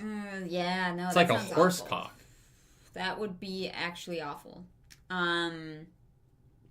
Oh, wow. Whose horse is that? We don't know how the Koloss reproduce, so like they definitely like maybe they reproduce through the spikes inside of them. Maybe you like kill somebody. Do they reproduce? Take their spike. Well, otherwise they would have all killed themselves off. They're so they keep violent. getting bigger. Yeah, it's not like they can be the same Koloss. No, they only live like, what, 25 years? Yeah. So maybe when you kill one, you maybe take its if spike. it stretches enough, it like pops into a bunch of tiny Koloss, and then the process begins again. It's like the adipose. Yeah, they're like amoebas. They like. Oh, wow. I hate that. Can you imagine the sex Elend and Vin have now that they're both Mistborn? Maybe. Okay, hear me out. The Koloss get too big for their skin, and suddenly their skin just bursts open, and they become mist wraiths with no consciousness. Okay. Devouring everything around them. Well, not scavenging everything around them. So the reason that they're cousins is because Kandra are actually born from Koloss. Oh. I don't understand how that would work, but sure, yeah. I don't know. Why not? The Kandra was the Koloss we made along the way. Don't worry about it. Coming soon to Bad Dragon. Let me put that one together in my brain. Koloss penis. Do you think that we could make a dildo that we could make like a Koloss penis, and Brandon Sanderson wouldn't sue us? If we like spelled it differently. I mean, like the first, if we were to make a custom dildo, I feel like the first one we should make would be Narg dick. Narg, for sure. Yeah. Narg is the staple of the channel. Yeah. No, but I think Elend and Vin, as I was saying, Elend and Vin, first time doing their full-on Mistborn sex. Elend is not ready. He's gonna pop like that. Like you like put some metal down in like a triangle, and then you triangulate up to a spot, and then you just fuck in the air. That would require so much concentration, though. Yeah. But concentrating on that keeps him from popping. So his stamina is incredible. Oh, some people think longer. about baseball statistics, and Elend has to keep them from plummeting to their deaths. Some people think about when they hit somebody with a car, I'm making a Glee joke. Oh, no. My face was like, I know that's from something. I can't remember what it was. Guys, Glee is insane. The first episode of Glee, I didn't remember any of it. Mr. Schuster puts drugs in Finn's locker. Yeah, he literally frames him. For like a crime! He blackmails him. He's like, if you don't join the Glee Club, I'm going to tell people that you're doing drugs. Ooh, Wildly Coyote brings up metal cock rings. Yeah, ferochemists with their metal cock rings. Seiza definitely has some metal cock rings. Does that mean if you had like a clip piercing that could be like, that could store extra feeling? Ooh, yeah. Yeah. That would be. And it can't be ripped out of you, which is nice. God. Yeah. Sorry. In Mistborn Era 2, nipple piercings are a big thing. It's a problem, Big thing in Mistborn Era 2. Because, the Lord Ruler could move metal inside of somebody, and so... He's dead. Never going to come back. Not a problem. No, God is definitely not going to rip people's nipple rings off. All right, y'all, that's our show. God is going to rip people's nipple piercings off. What even are we doing? What is this? Why do you watch this? I want you all to take a good, hard look at the mirror today and go, why do I spend my time with these two idiots? And then come back tomorrow for Dragonlance. Yeah, we'll be live at 1 p.m. Eastern time with all of our friends. It's going to be a special show. People will probably die. It's going to be sad, like the end of The Well of Ascension, a book that I really do like quite a bit. I had a great time reading this, and I am grateful for Brandon Sanderson and his writing thus far. Yeah. Yeah. Get the fuck out of here. Bye, everybody. Bye, guys.